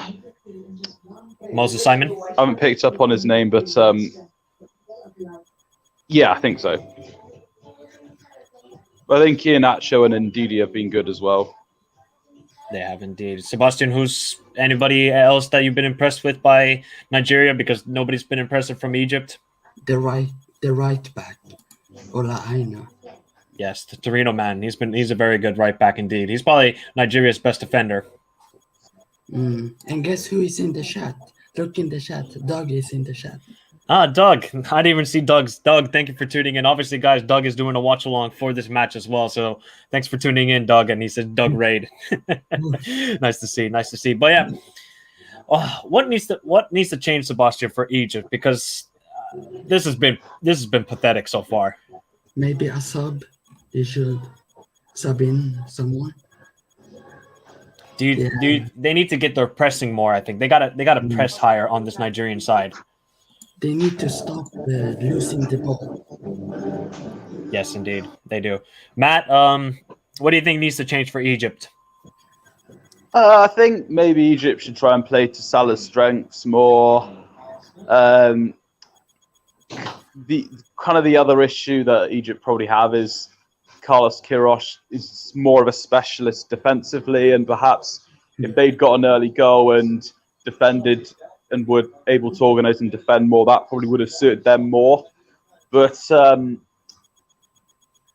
the World Cup, when Queiroz was in it with Iran, he has proved that that his team can step it up in the attack when going 1-0 down. Do they have the answers here? Maybe, but I mean, it's not particularly convincing so far. Also, they got to sort out the creativity as well. Yeah, they do. They don't really have that sort of creative midfielder. I think they're trying to play Trezeguet as that kind of creative midfielder, or Egypt, but he's not that guy at the moment. So I can't believe at first I was looking Salah as the striker, and I'm like, what is going on here? What is Carlos Queiroz thinking? Like, he is a right winger, the best right winger in the world, and he is playing at the striker position. I could not understand it. But then I think they eventually switched it. But still, they were not giving the ball to any of their forwards. None of the ball. Actually, let me quickly look at the stats, because we got to quickly look at some of the stats here from this match.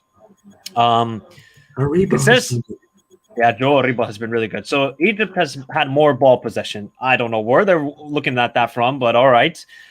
Nigeria have had 5 shots, 2 shots on target, 2 shots off target, 47% ball possession. I don't know where they have gotten these stats from, with at least the possession-wise. The shots seem accurate because, I mean, Nigeria have had some chances. Awani, obviously dangerous striker, had a shot that went the side netting. So it's been a very, very good performance. Pierre says, I don't see a way back in this game for Egypt if Moses Simon keeps up this performance. Yeah, he is absolutely terrorizing this Egyptian defense, Moses Simon. Absolutely terrorizing them. Egypt's best player has been El Neni. Yeah, I would agree. El Neni has been quite good. And Egypt needs to play. Been okay as well. Yep, Hegazi, the former West Brom, he's actually been good. But then I guess his clearance led to the goal a little bit, but nothing he could really do about it. Egypt needs to play a more compact game with their lines closer together. They need to just go forward. They need to get past the midfield line.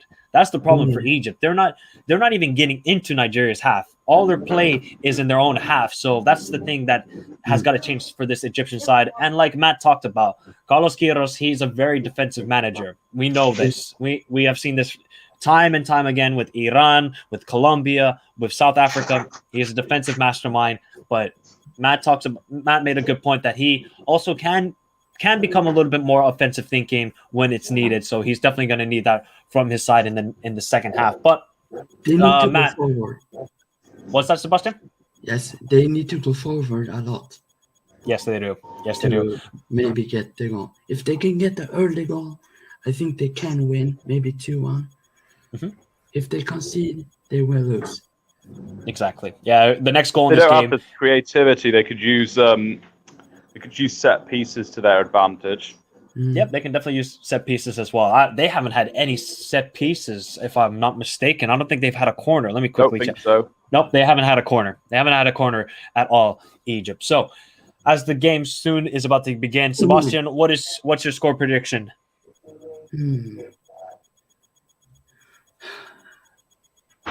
I'm going for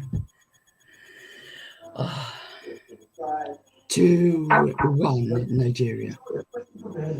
All right, Matt. I'm going to change my prediction from 1-1 to 2-1 Nigeria. Okay. So do you guys think then Egypt's going to get the next goal or Nigeria? Yes. Salah is I'll gonna say score. Egypt. Okay. Salah So both are. and Musa is gonna come on and score. Okay. All right. Well, I saw the Nigeria formation. Do you think Ralph Ragnick's taking notes? I don't know. I don't know what Ralph Ragnick is doing. He's the German Ole at this point. If I'm not, I got to be honest here. But thank you guys for coming on to the halftime show. Remember, guys, in the future you can give your thoughts of the matches on the halftime show. So thanks to Sebastian and Matt for coming on, giving their thoughts, and we'll see what happens for the rest of the game. Thanks for having us. Thank you, guys. Thank you, guys. Shit. So horrible from Egypt the first half. Yes, indeed. Narak, yes, indeed. And play Salah as the cam. No. Francisco. Salah is the best right winger in the world. So where would you play Salah? Let him play on the right wing. That would make sense.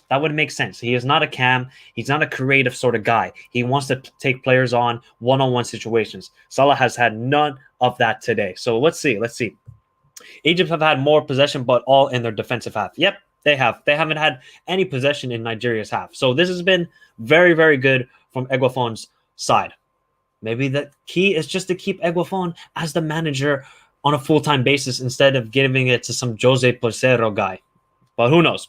Second half is about to begin. Yes, indeed, guys. So a couple more minutes until the second half shall commence. If you guys haven't hit the like button on the stream, do so already. We're on 33 likes. So if we can get to 40 likes, that would be fantastic. And so we have 154 votes in the poll. And 71% of you think the Super Eagles will win, and 18% think Egypt will win, and 10% a draw. But I'll end it right there because we're in the half, and, well, the Super Eagles are in the lead, of course. Guys, I'll be right back. Just going to visit the bathroom. I'll be right back, guys. Give me a minute as the players come out for the second half.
There we go. And soon the second half shall begin.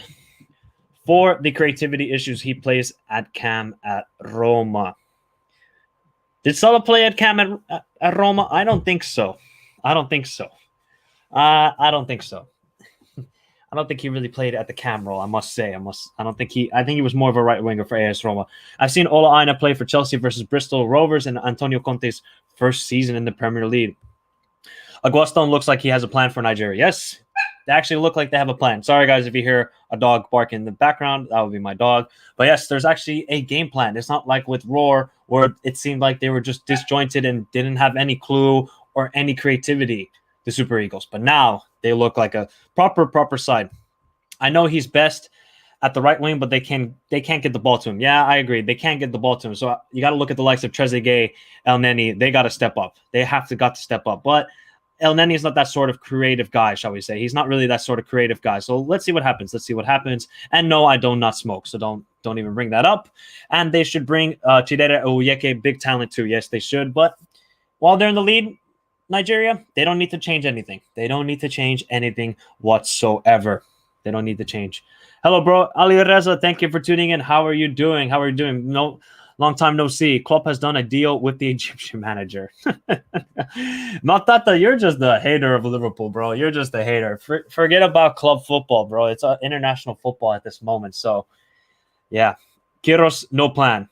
I agree, Ali Reza. You obviously know as Iranian, so I mean, Carlos Quiros he's a very good tactical manager, but just offensively, his sides have never been good attacking wise. So let's see if that changes. That's the thing for Egypt. They just cannot rely just on Salah and Salah and Salah. They got to get some other players involved and get a bit more creativity. How to get the ball quicker up the field? Because right now, hoof, hoof, and hoof it up, and that ain't working. So let's see if that changes in this half. Big game. At this point, it's looking good. But football isn't just played in 45 minutes. It's played through a whole 90 minutes. As we know, as we all know.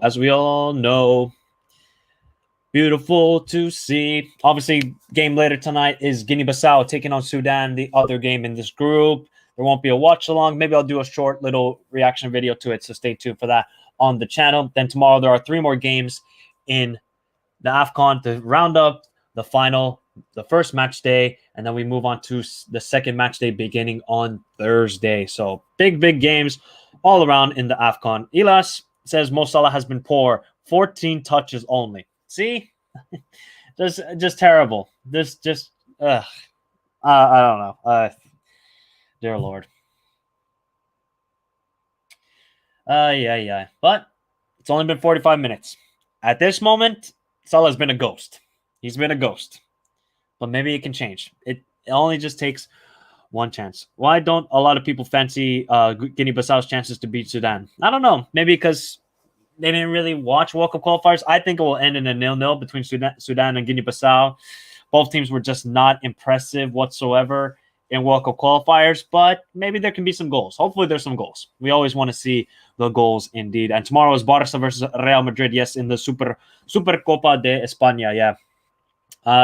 Probably just watch the game. Maybe I'll give a short reaction video to it. We'll find out. We'll find out indeed. But soon the second half will begin. It's got to be a better performance from Egypt. Will they be a bit more pressing, or will the Super Eagles continue their dominant performance? Dominant performance indeed. But there is a substitution for Egypt. It looks like Ahmed Fatou is coming off and coming onto the field as Ayman Ashraf. So let's see what he can bring to the game. The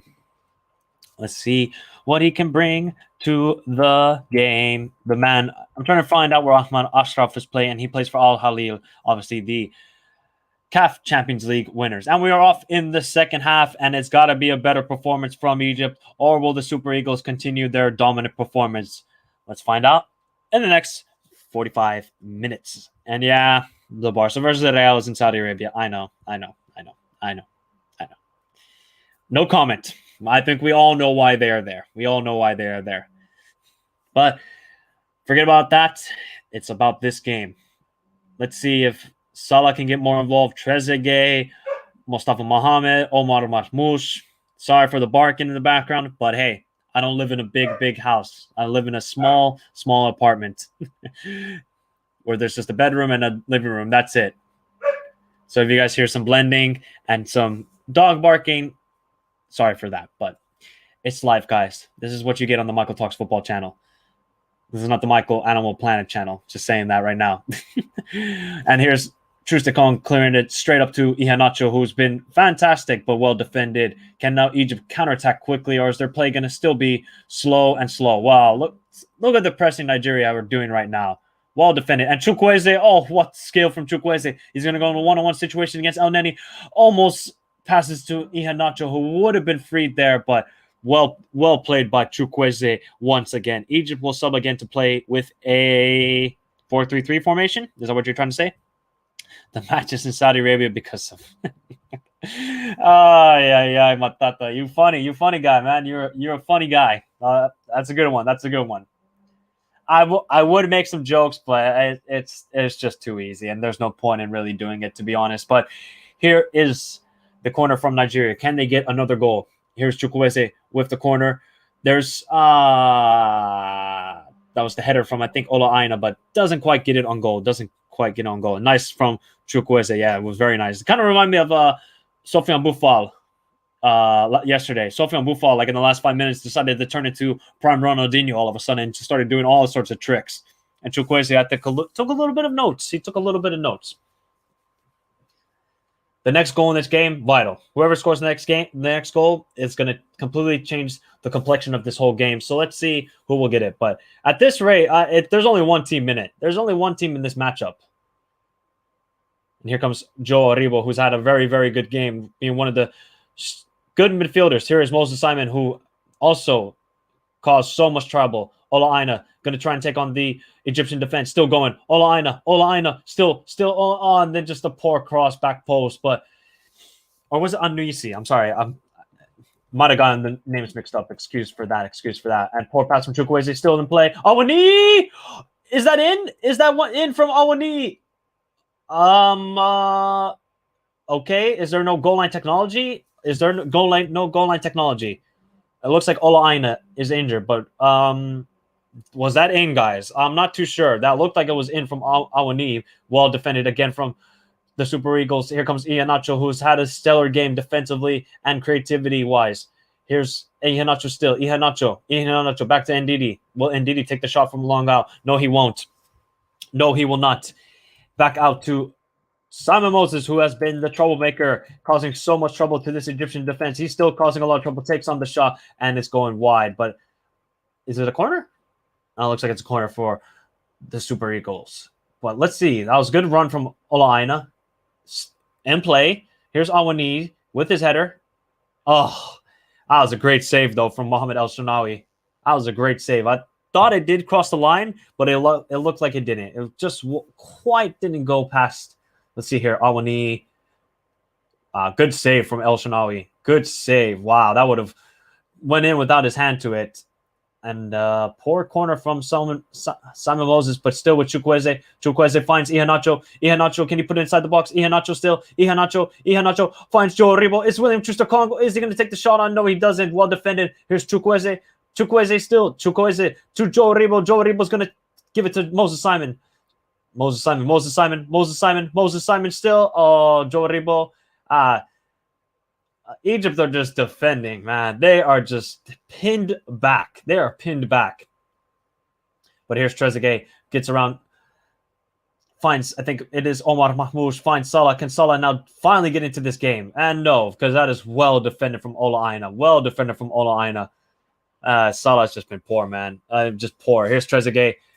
Can Egypt create something? Look, see, this is the difference. Nigeria have, when they're attacking, 5 guys in and around the box, right? Egypt, they're all just standing, and there's maybe 1 or 2 guys, and then they're going to put the ball into the box. Really? Just a poor, absolutely poor from Egypt. Sorry, 4 in the back. Yes, I think you meant that. I really think there's still at least 1 more goal in this game, and whoever scores the next goal wins, like you said. Yes, I 100% agree with that. Thank you, Pierre. Thank you, everybody, for tuning into the stream for the watch-along between Egypt and Nigeria. And so far, the Super Eagles have a 1-0 lead thanks to a beautiful goal from Iheanacho. Little one touch, bam. That's what good strikers do. They don't even think about it. They don't hesitate. They just take the shot on right away. It's muscle memory. It's muscle memory for them. So good performance so far from Iheanacho. And here comes Nigeria again with Moses Simon. Tries to lay it off to Sanisu, but it doesn't quite work out. Luis Suarez signing Al Hilal. Oscar getting back to Europe. Al Shara. Saad Mana signing. Here comes Awani. Awani is now inside the box. Tries to find, I think it was Iheanacho, and it's cleared away by Hegazi. Or El Neni, excuse me. El Neni clears it away. Mehdi Ganai signing Celtic. Okay, I'm confused. Ali Reza. There was too much going on there. Here's Iheanacho. Hegazi is going to defend it, and well defended from Hegazi. Wow, Nigeria is really dominating. I didn't expect this game to be so one-sided, but if Egypt get a lucky goal, it could change everything. It could change everything. It definitely could change everything. But they need to get that lucky goal indeed.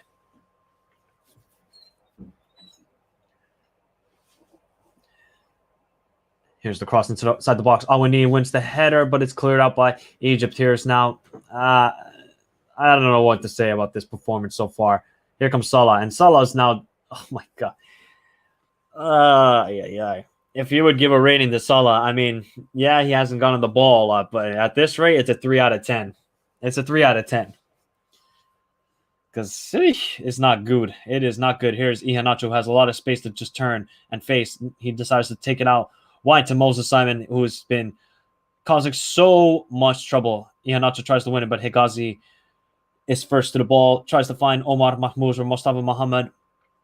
Doesn't quite work out. And Nigeria have the ball again. Oh, and it's straight out of play from Moses Simon. What is going on with this Egyptian performance? What is going on? This is poor. Absolutely poor. Let me do one thing here, guys. Let me quickly do one thing. I gotta quickly do one thing here. Remember, guys, get involved with the chat. Hit the like button if you haven't already. It would be fantastic to hear your thoughts. It'd be fantastic to hear your thoughts as always. As somehow Egypt gotta create something, man. They gotta create something. They're creating absolutely nothing so far. Absolutely nothing.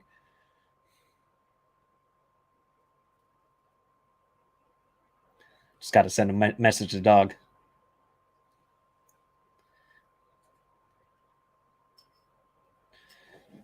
There we go. Now I send a message to the dog. There we go, guys. Nigeria is making this one game sided. Yes, Egyptian FA paying Salah more than FSG. Oh my God, true though. I really like that Nigerian kept on going in the second half instead of just parking the bus. Yeah, exactly. You know, most of the time, sides nowadays, they just don't want to keep going for more and more goals. They just want to park the bus. Here's Salah, who's surrounded by 3 Nigerian players. 3. I don't know. But yes, I agree with that, Rohan. Teams are just take the easy way out, you know? They take the easy way out. They say, oh, let me just make it easy for myself and just park the bus, take that 1-0 lead, and then just hold it on for 45 minutes. Nigeria, they have other ideas. They said, you know what? We want to embarrass them. We want to keep on going, get the second goal, make life easy for ourselves, keep it comfortable, and then just keep a clean sheet. 2-0 win, looks good. Or they can get a 3-0 win and make it a FIFA rage quit sort of scenario here. But still, we still got about 35 minutes left in the game. Anything is possible with Salah. Obviously, one of the best players in the world. Hasn't been that yet today. It can change in a second. It can change in a second. But here now, Egypt are keeping the ball a little bit better, and they give the ball away again with Ola Aina. Going to try and find Chukwueze. Oh, maybe could have done something there, but it didn't quite work out. Only Messi could take on 4 players at one time. Yes, exactly. Only guy to do that. Really, only really the guy to do that.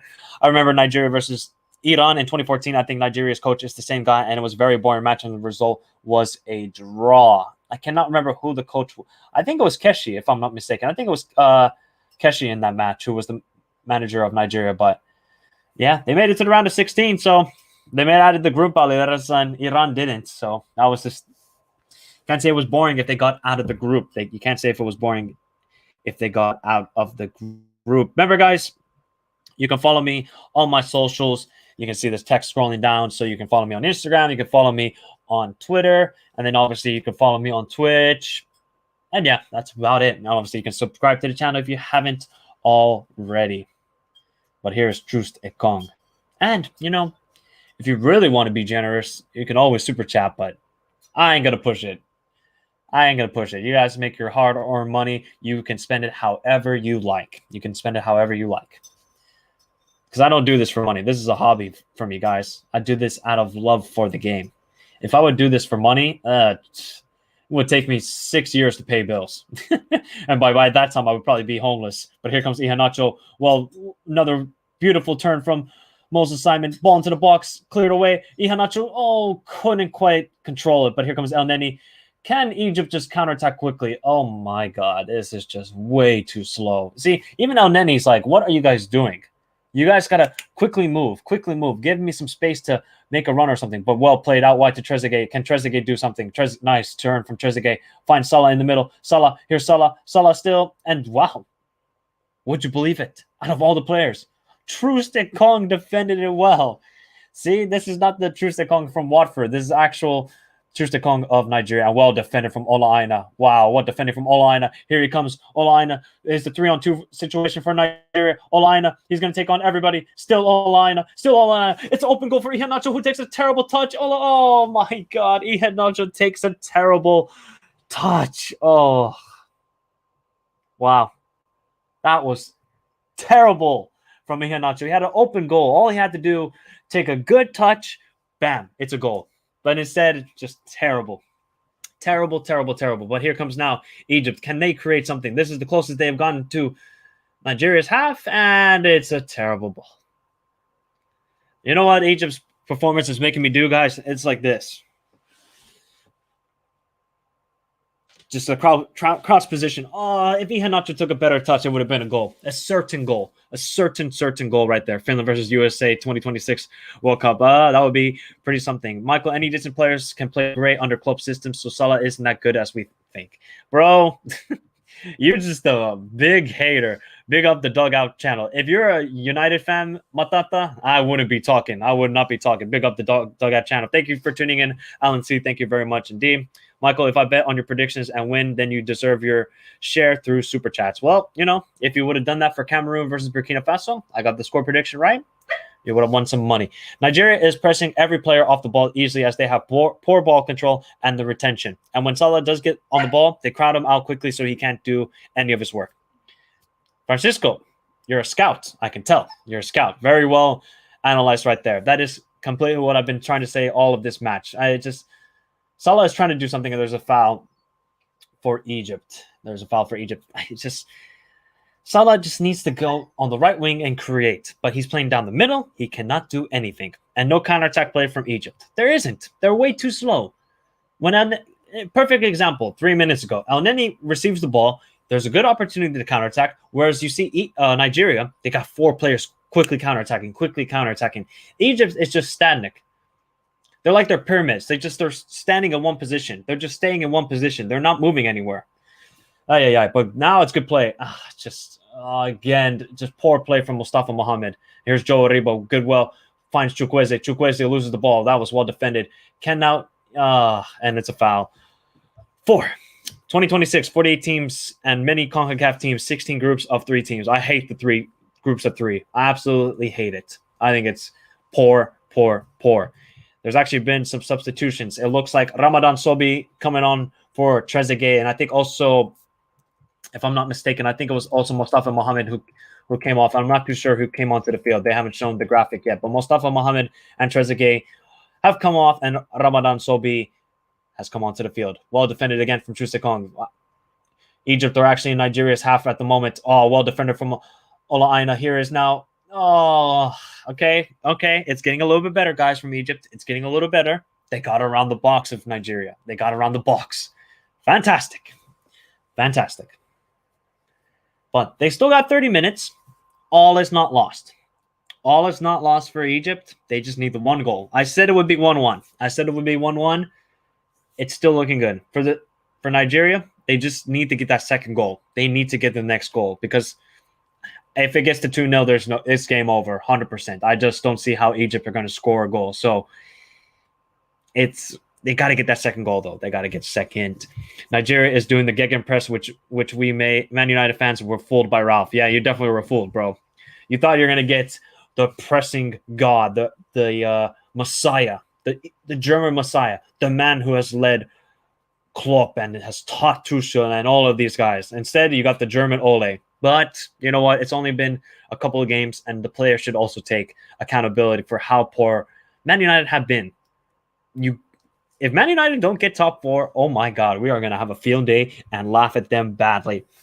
But still half of the season to go, so no worries about that. Chukwueze is a shadow of himself in this game.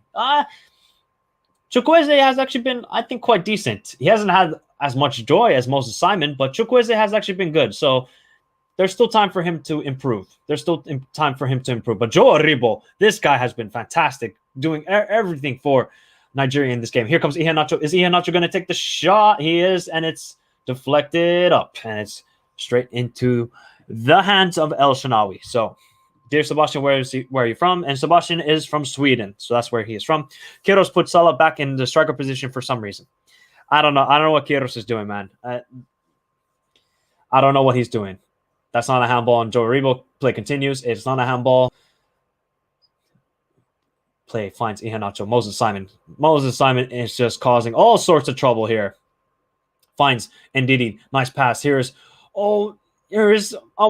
Awani. Nice. It would be nice for him to get a goal to get his confidence going for the Super Eagles.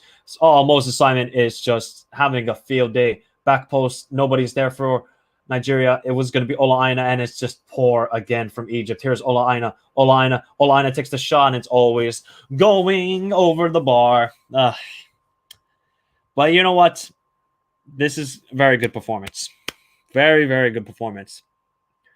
I guarantee you, and a Super Eagles fans can agree with me, if this was Gernot as manager, you would never see this sort of performance. You would never see this sort of a performance.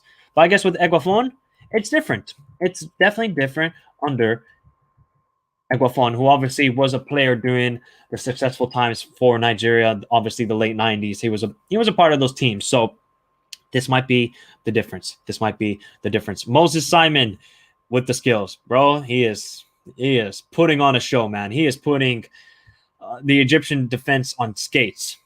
And they have never seen any sort of ice skates in Egypt. I don't think it snows there, if I'm not mistaken. I'm pretty sure it doesn't snow there. So they got him once. First time ever on ice skates. And that's what's happening to them at the moment. Here's Ola Aina. Well defended. Trusekong, don't give up the ball. And it's going to be cleared out from Odoyeke straight to Awani, who wins the ball. It doesn't quite work out. Here's El Neni. Is it going to be another slow passage of play from Egypt? It looks like it's going to be. It's still slow from Egypt. All right. Now it's well played. Out wide to Omar Mahmoud. Good link up play. Nobody in the box for Egypt. Oh, what skill. Back post, nobody there. Here's Omar Mahmoud.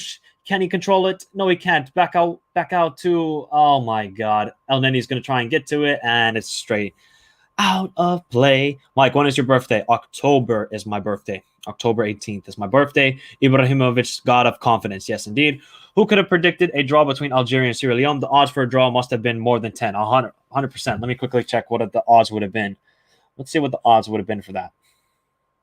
I'm not a betting man. I don't really bet, guys, to be honest. I just, give predictions because why not? I think it's fun. But let's see what the odds were. 6.5. So not too bad odds. They're all right odds.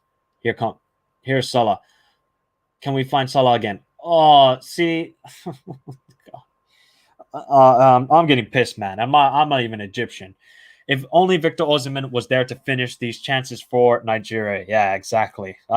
If Victor Osimhen was in this game, this could be 2-0, 3-0 already for the Super Eagles. But unfortunately, COVID, Napoli, it wasn't a lot to come. So it's unfortunate to see. But here's Awani. I still rate Awani. I know he hasn't taken his chances yet today, but I still rate him very, very highly.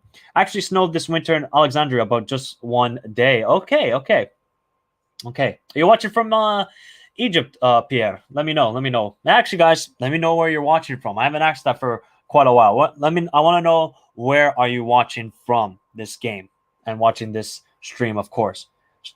Ball played short. Here's Iheanacho in the box. Iheanacho, and the shot goes wide. That was a good opportunity for Iheanacho from a difficult angle. Tanzania will play in AFCON before Somalia. Well, Tanzania were in the last AFCON, right? I'm pretty sure they were. Yeah, they were in the last AFCON, Tanzania. They went out of the group stage because I think they were in the same group as... Who was in their group? I know they had Kenya, and I can't remember the other two teams that were in their group. So, yeah. Right. Yep. Moses Simon bring devastating Egypt and splitting the Red Sea. That's a good one, Victor George. Nigeria playing in Nigeria. Yeah. Almost. Oh, here's a good chance for Egypt. Can they find anybody? There's nobody in the box. Salah at the back post. Salah! Oh, what a block from Ola Aina. That would have maybe went in, but it was offside anyways. What a block from Ola Aina. Kenya can make the next AFCON with the mighty Eric Otieno, of course. Right now from Moscow. Okay, you're in Moscow right now, Ali Reza.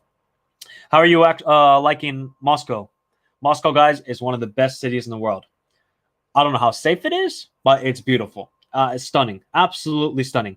And Dar es Salaam, Tanzania, very cool. The capital of Tanzania, of course. Egyptian, but watching from USA. Okay, very cool, Pierre. Well, I'm sorry about the performance from Egypt. This has been terrible, but hopefully they can come back for you. Hopefully they can come back, because I talked about this before the stream, and I've talked about this previewing the AFCON. Whoever finishes second in this group will face the winner in the group of Algeria, Ivory Coast, Sierra Leone, and Equatorial Guinea. So anything is still possible, but we'll find out. We'll find out. Watching from the left side of Finland, your neighbor Sweden.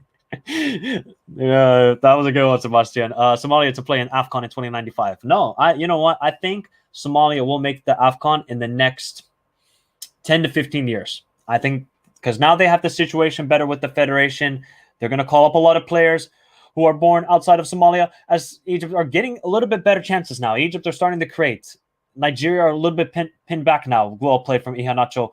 Oh, could have maybe found Joe Aribo. There's Chukwueze, who has a lot of space on the other side. Moses Simon finds him. Chukwueze with the first touch, but it's a terrible first touch.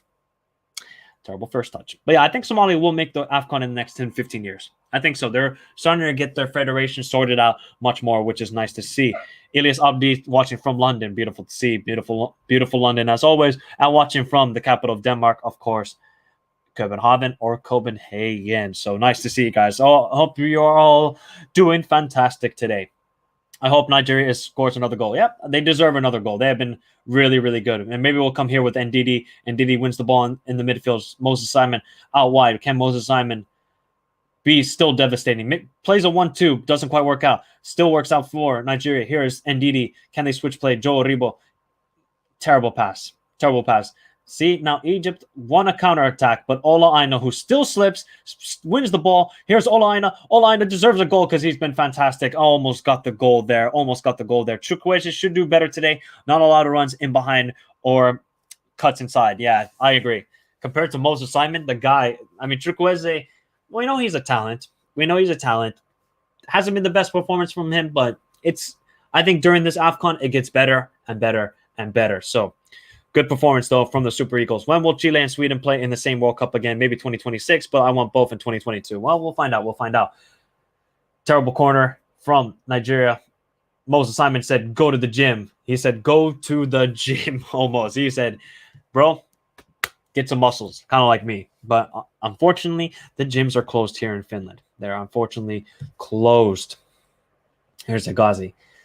20 minutes, though. Egypt's got 20 minutes to create just one chance. Just one glorious chance. That's all they need. But they simply cannot create it at the moment. They are way too slow with their possession of play. Look at El Neni. He's trying to find something. Salah has to come way deep. Link-up play is horrible. And here comes the counterattack again from the Super Eagles. Here comes Chukwueze. Chukwueze. Oh, look at the skill from Chukwueze. Back post to Awani. Oh, well defended from Hegazi. Now can Egypt counterattack quickly with... No, that's not Salah. That is not Salah. Here's El Neni. El Neni is going to try and push it forward. Oh, my God. 1-2 with himself. Out wide, I think. Out wide, too. I think it is Zizo. Zizo still. At this point, Egypt needs Ahmed Hassan or Medo. They need one of those guys at this moment. Oh, here's Salah. Salah in behind. Salah. Oh, that was the chance for Salah. That was the chance for Salah. No, wait. Who made? I'm sorry, not Mohamed El Shanawi. It was Okoye who made the save. It wasn't. I was mixing it up. But that was finally Salah's glorious chance. He maybe should have done better there. But it was actually well defended from Truste Kong, who made life difficult for Salah in that moment. But here comes in behind. Here's Moses Simon, but well defended indeed, well defended. Hegazi's just got to clear it out, and he does. That was well defended from Abdelmonem. Well defended from him. Now, okay, Egypt are getting into this game. They're slowly growing in confidence. Egypt don't need Salah that much as Senegal needs Mane. Well, we're going to find out. We'll see. Mike, you should train at home. I do sometimes. And Somalia narrowly lost to Zimbabwe 3-2 preliminary rounds of the World Cup. We conceded a last-minute goal, which shows we are improving. Hope we get a good draw in the AFCON preliminary rounds on the 21st of January. Yep, hopefully, bro. I think Somalia are eventually going to do very, very good in the future.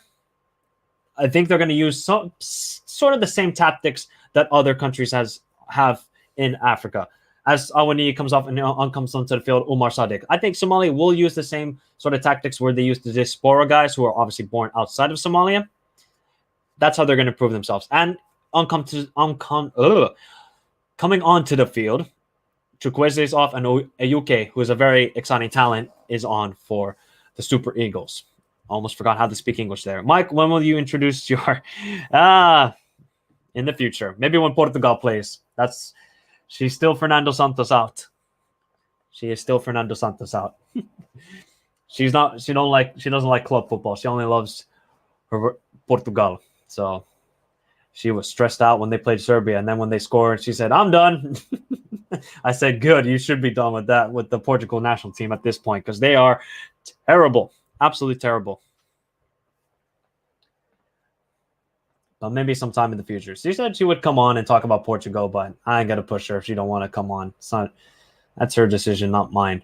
But here is Sadiq. Sadiq's trying to find some space. Sadiq trying to find Moses Simon, and it doesn't quite work out. It doesn't quite work out.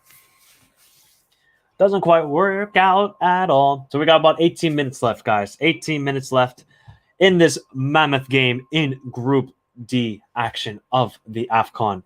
So far, Super Eagles fans must be very happy. I think if somehow they draw this game, I think this Nigeria are going to be like, how did we draw this game? We created chances. We were much more of the dominant team. We wanted to attack.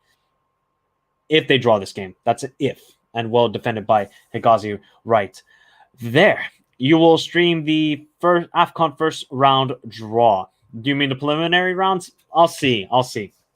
I'll maybe do a reaction video to it, but I won't probably be watching the draw live.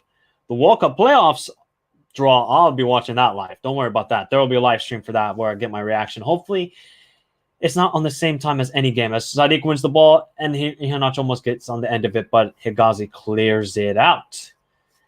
I think soon, I think there's a goal, guys. And I think it's coming for Nigeria. I think it's soon going to come another goal for Nigeria. But let's see. Well cleared out.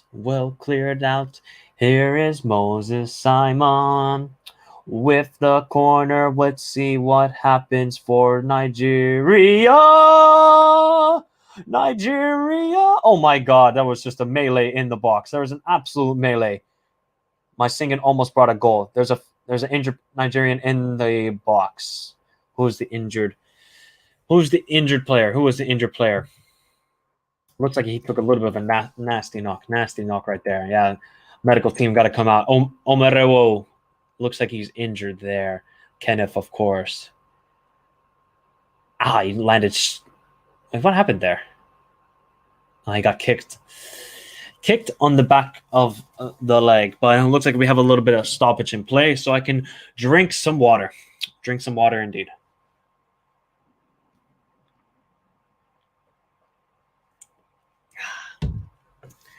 Remember, guys, hit the like button on the stream and subscribe to the channel if you are new around here.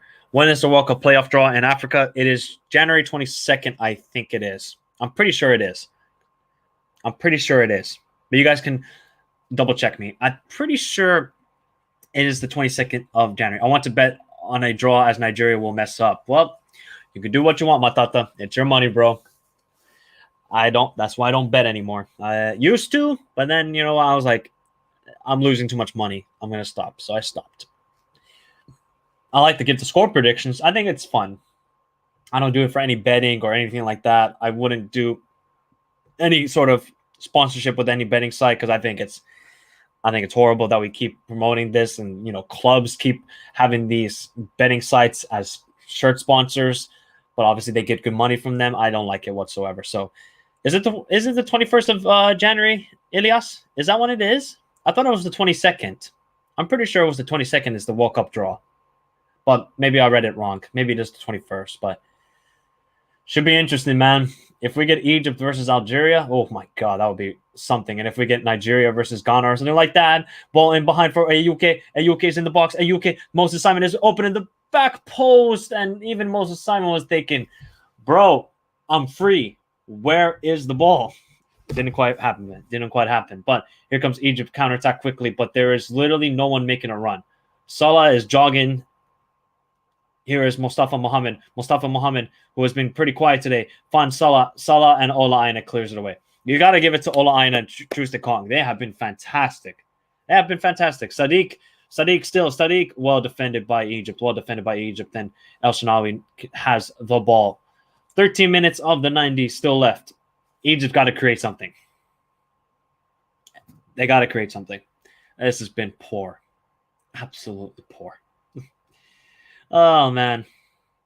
At this rate, I mean, I think Egypt could play another 3 games, and I don't think they're going to score. I just don't see them scoring at this point. But ball played out wide to Zizo. Zizo, who is he going to cross to? Who is Zizo going to cross to? There's nobody to cross to. Nobody making a run. Salah, nope. Nope. Even Salah's frustrated. It looks like Kenneth is injured. Looks like Kenneth Omreu. I think that's how you pronounce it. Sorry if I'm completely butchering his name. I'm sorry. I'll call him Kenneth. It will be easier for me to pronounce his name. And tomorrow is Tunisia versus Mali. Yes, indeed. It is the early kickoff.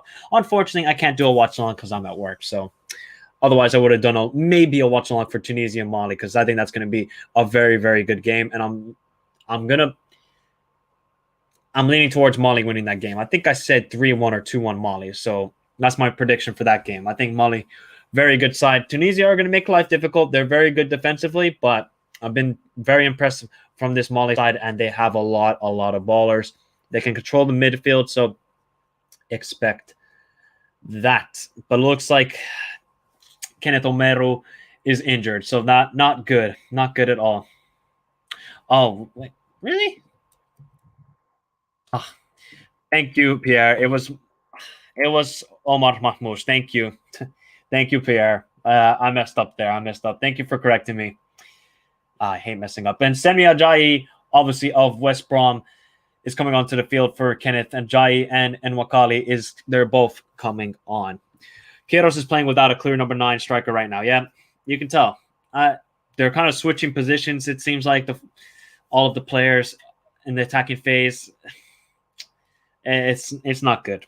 This has not been a good attacking performance from Egypt. Defensively, like in the first half, maybe first half, like first 25 minutes, they were quite solid, but they're just not offering anything forward. They're just lumping the ball forward. They're trying to play into Salah, and it's just not working from an Egyptian's perspective.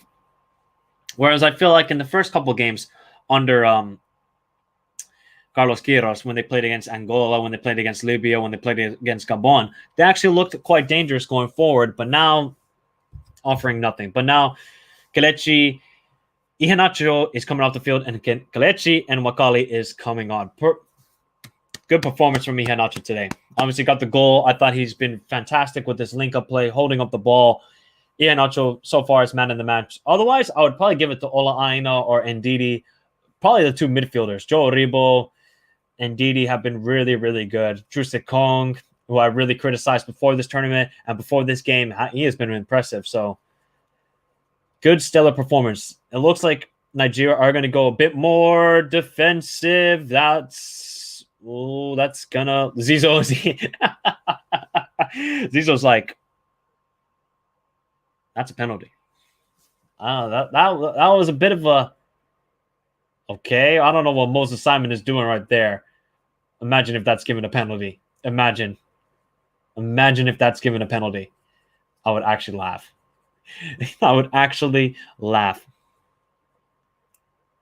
Are they looking at it? Nope, it doesn't look like they're looking at it. Nope, no VAR review. It would have been a very cheap penalty anyways. Wait, what's going on here? Wait, are they reviewing it? I don't... Okay, so they are reviewing it. Oh, never mind. Nope, no penalty. It looked like they were going to review it, and then it stopped. So Egypt are actually good defensively, but defensive play is not good enough. Yes, agreed. Now, I don't think Egypt understands the concept of offense. They don't. I don't think Carlos Queiroz does either. Okay, wait. So, oh my God, what is going on with VAR at this point? What is going on?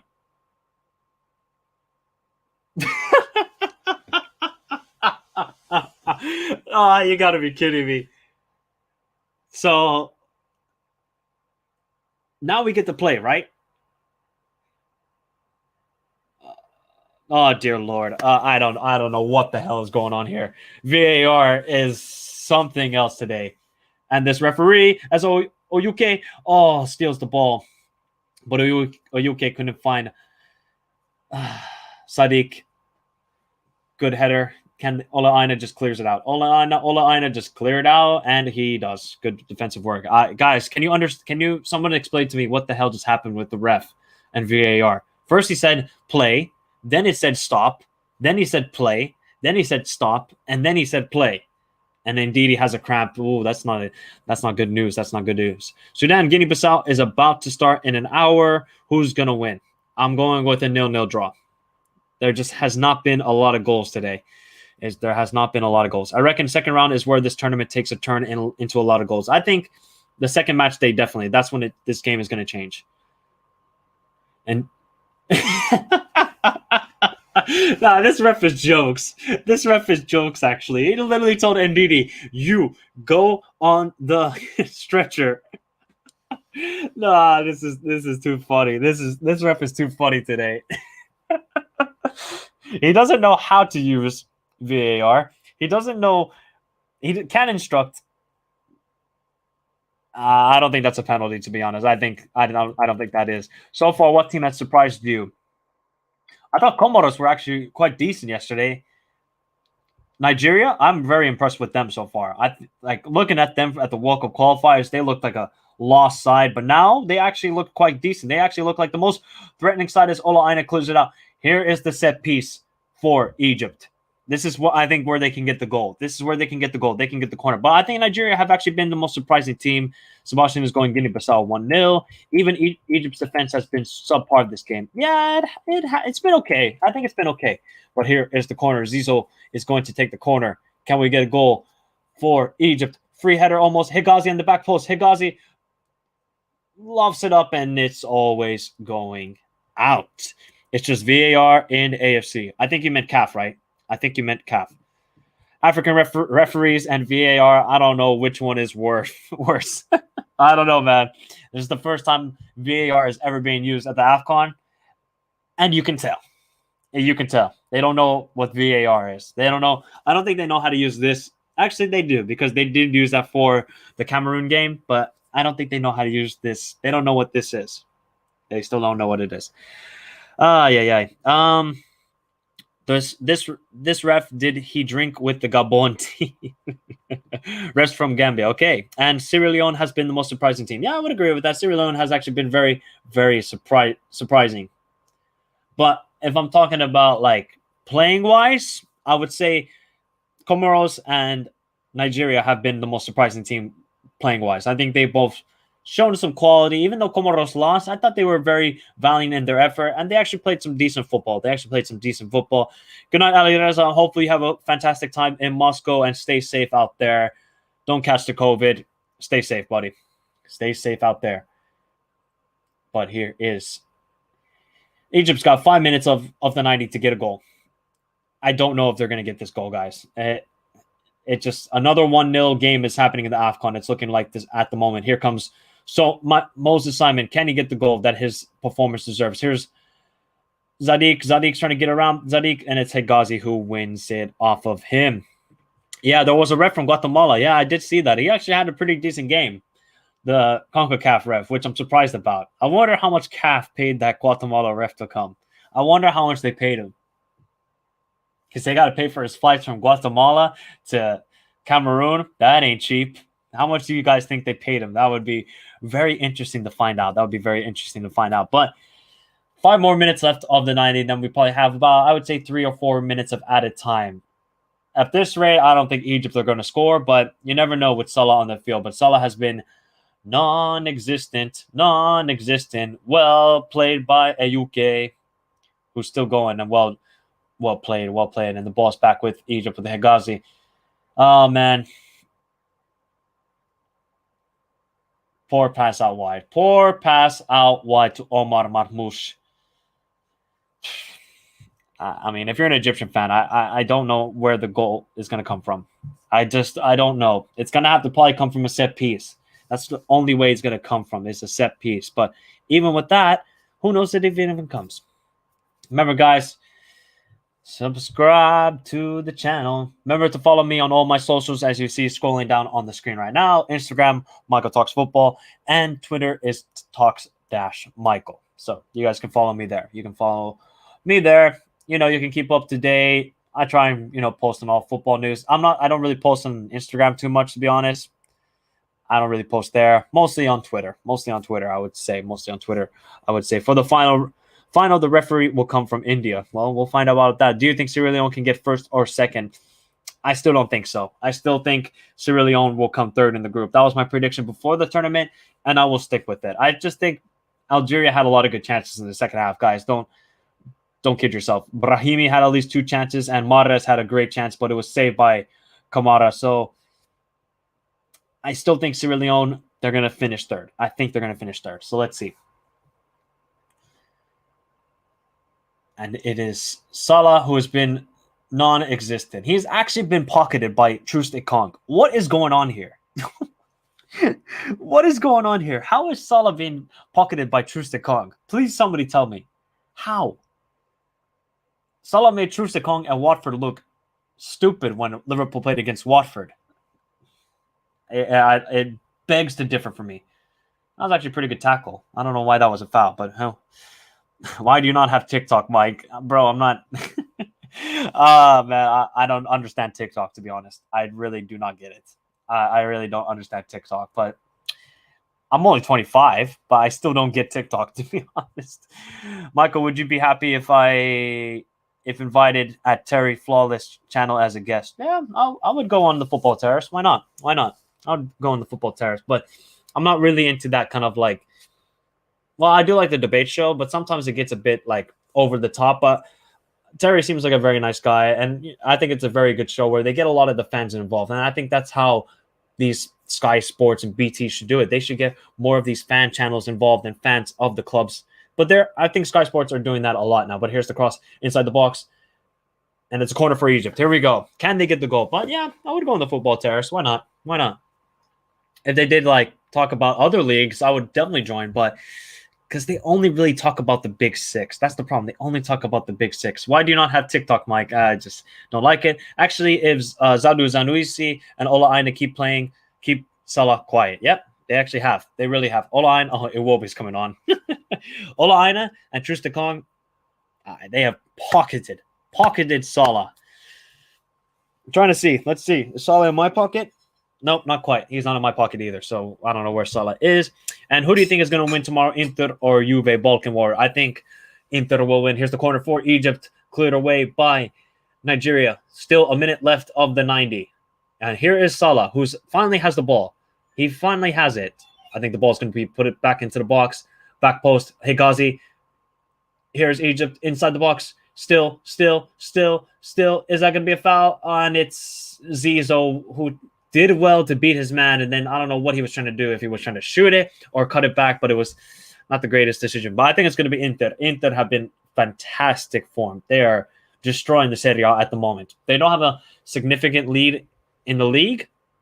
That's because Inter have played, I think, one less match than AC Milan, but Chiesa's out for the summer. I think it's going to be Inter win tomorrow in the Italian Supercoppa. And Moses Simon is coming off.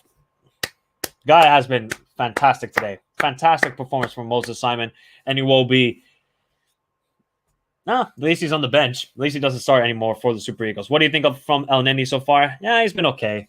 You're not going to get a spectacular performance from El Neni where he takes on 3 players and creates something for Salah or anything like that. That's not El Neni's game. El Neni is more of just a CDM player who sits in front of the defense, clears up the defense, and gets the ball forward. El Neni is not a creator. Watching next game, I'll watch it, but I'm not going to do a watch along. I might do a quick, match reaction on my phone or something like that. So look for that on the channel between Sudan and Guinea-Bissau. But I got to watch. There's no actually real. I don't think there's only one Premier League match today, but that's about it. But we're in the 91st minute, and like I said, it still does not look like Egypt is going to score. And I don't know how much time is added. By the way, Rohan, I don't know how much added time because the freaking scores, it doesn't show. So I didn't quite see either. Here's a chance. Salah. Oh my God. How is Troost-Ekong This guy doesn't play this well for Watford. Here's Salah, cross into the box. It's Zizou at the back post. Iwobi clears it away. Can Egypt... Oh, my God. Guys, Troost-Ekong is actually playing a very good game. I gotta say right now. Give your man in the match like Pierre did. Pierre said Simon Moses is his man of the match in his opinion. And I would probably agree. I think Moses Simon was fantastic today. Iheanacho obviously with the goal. Here's the corner. Higazi at the back post. Here's Higazi.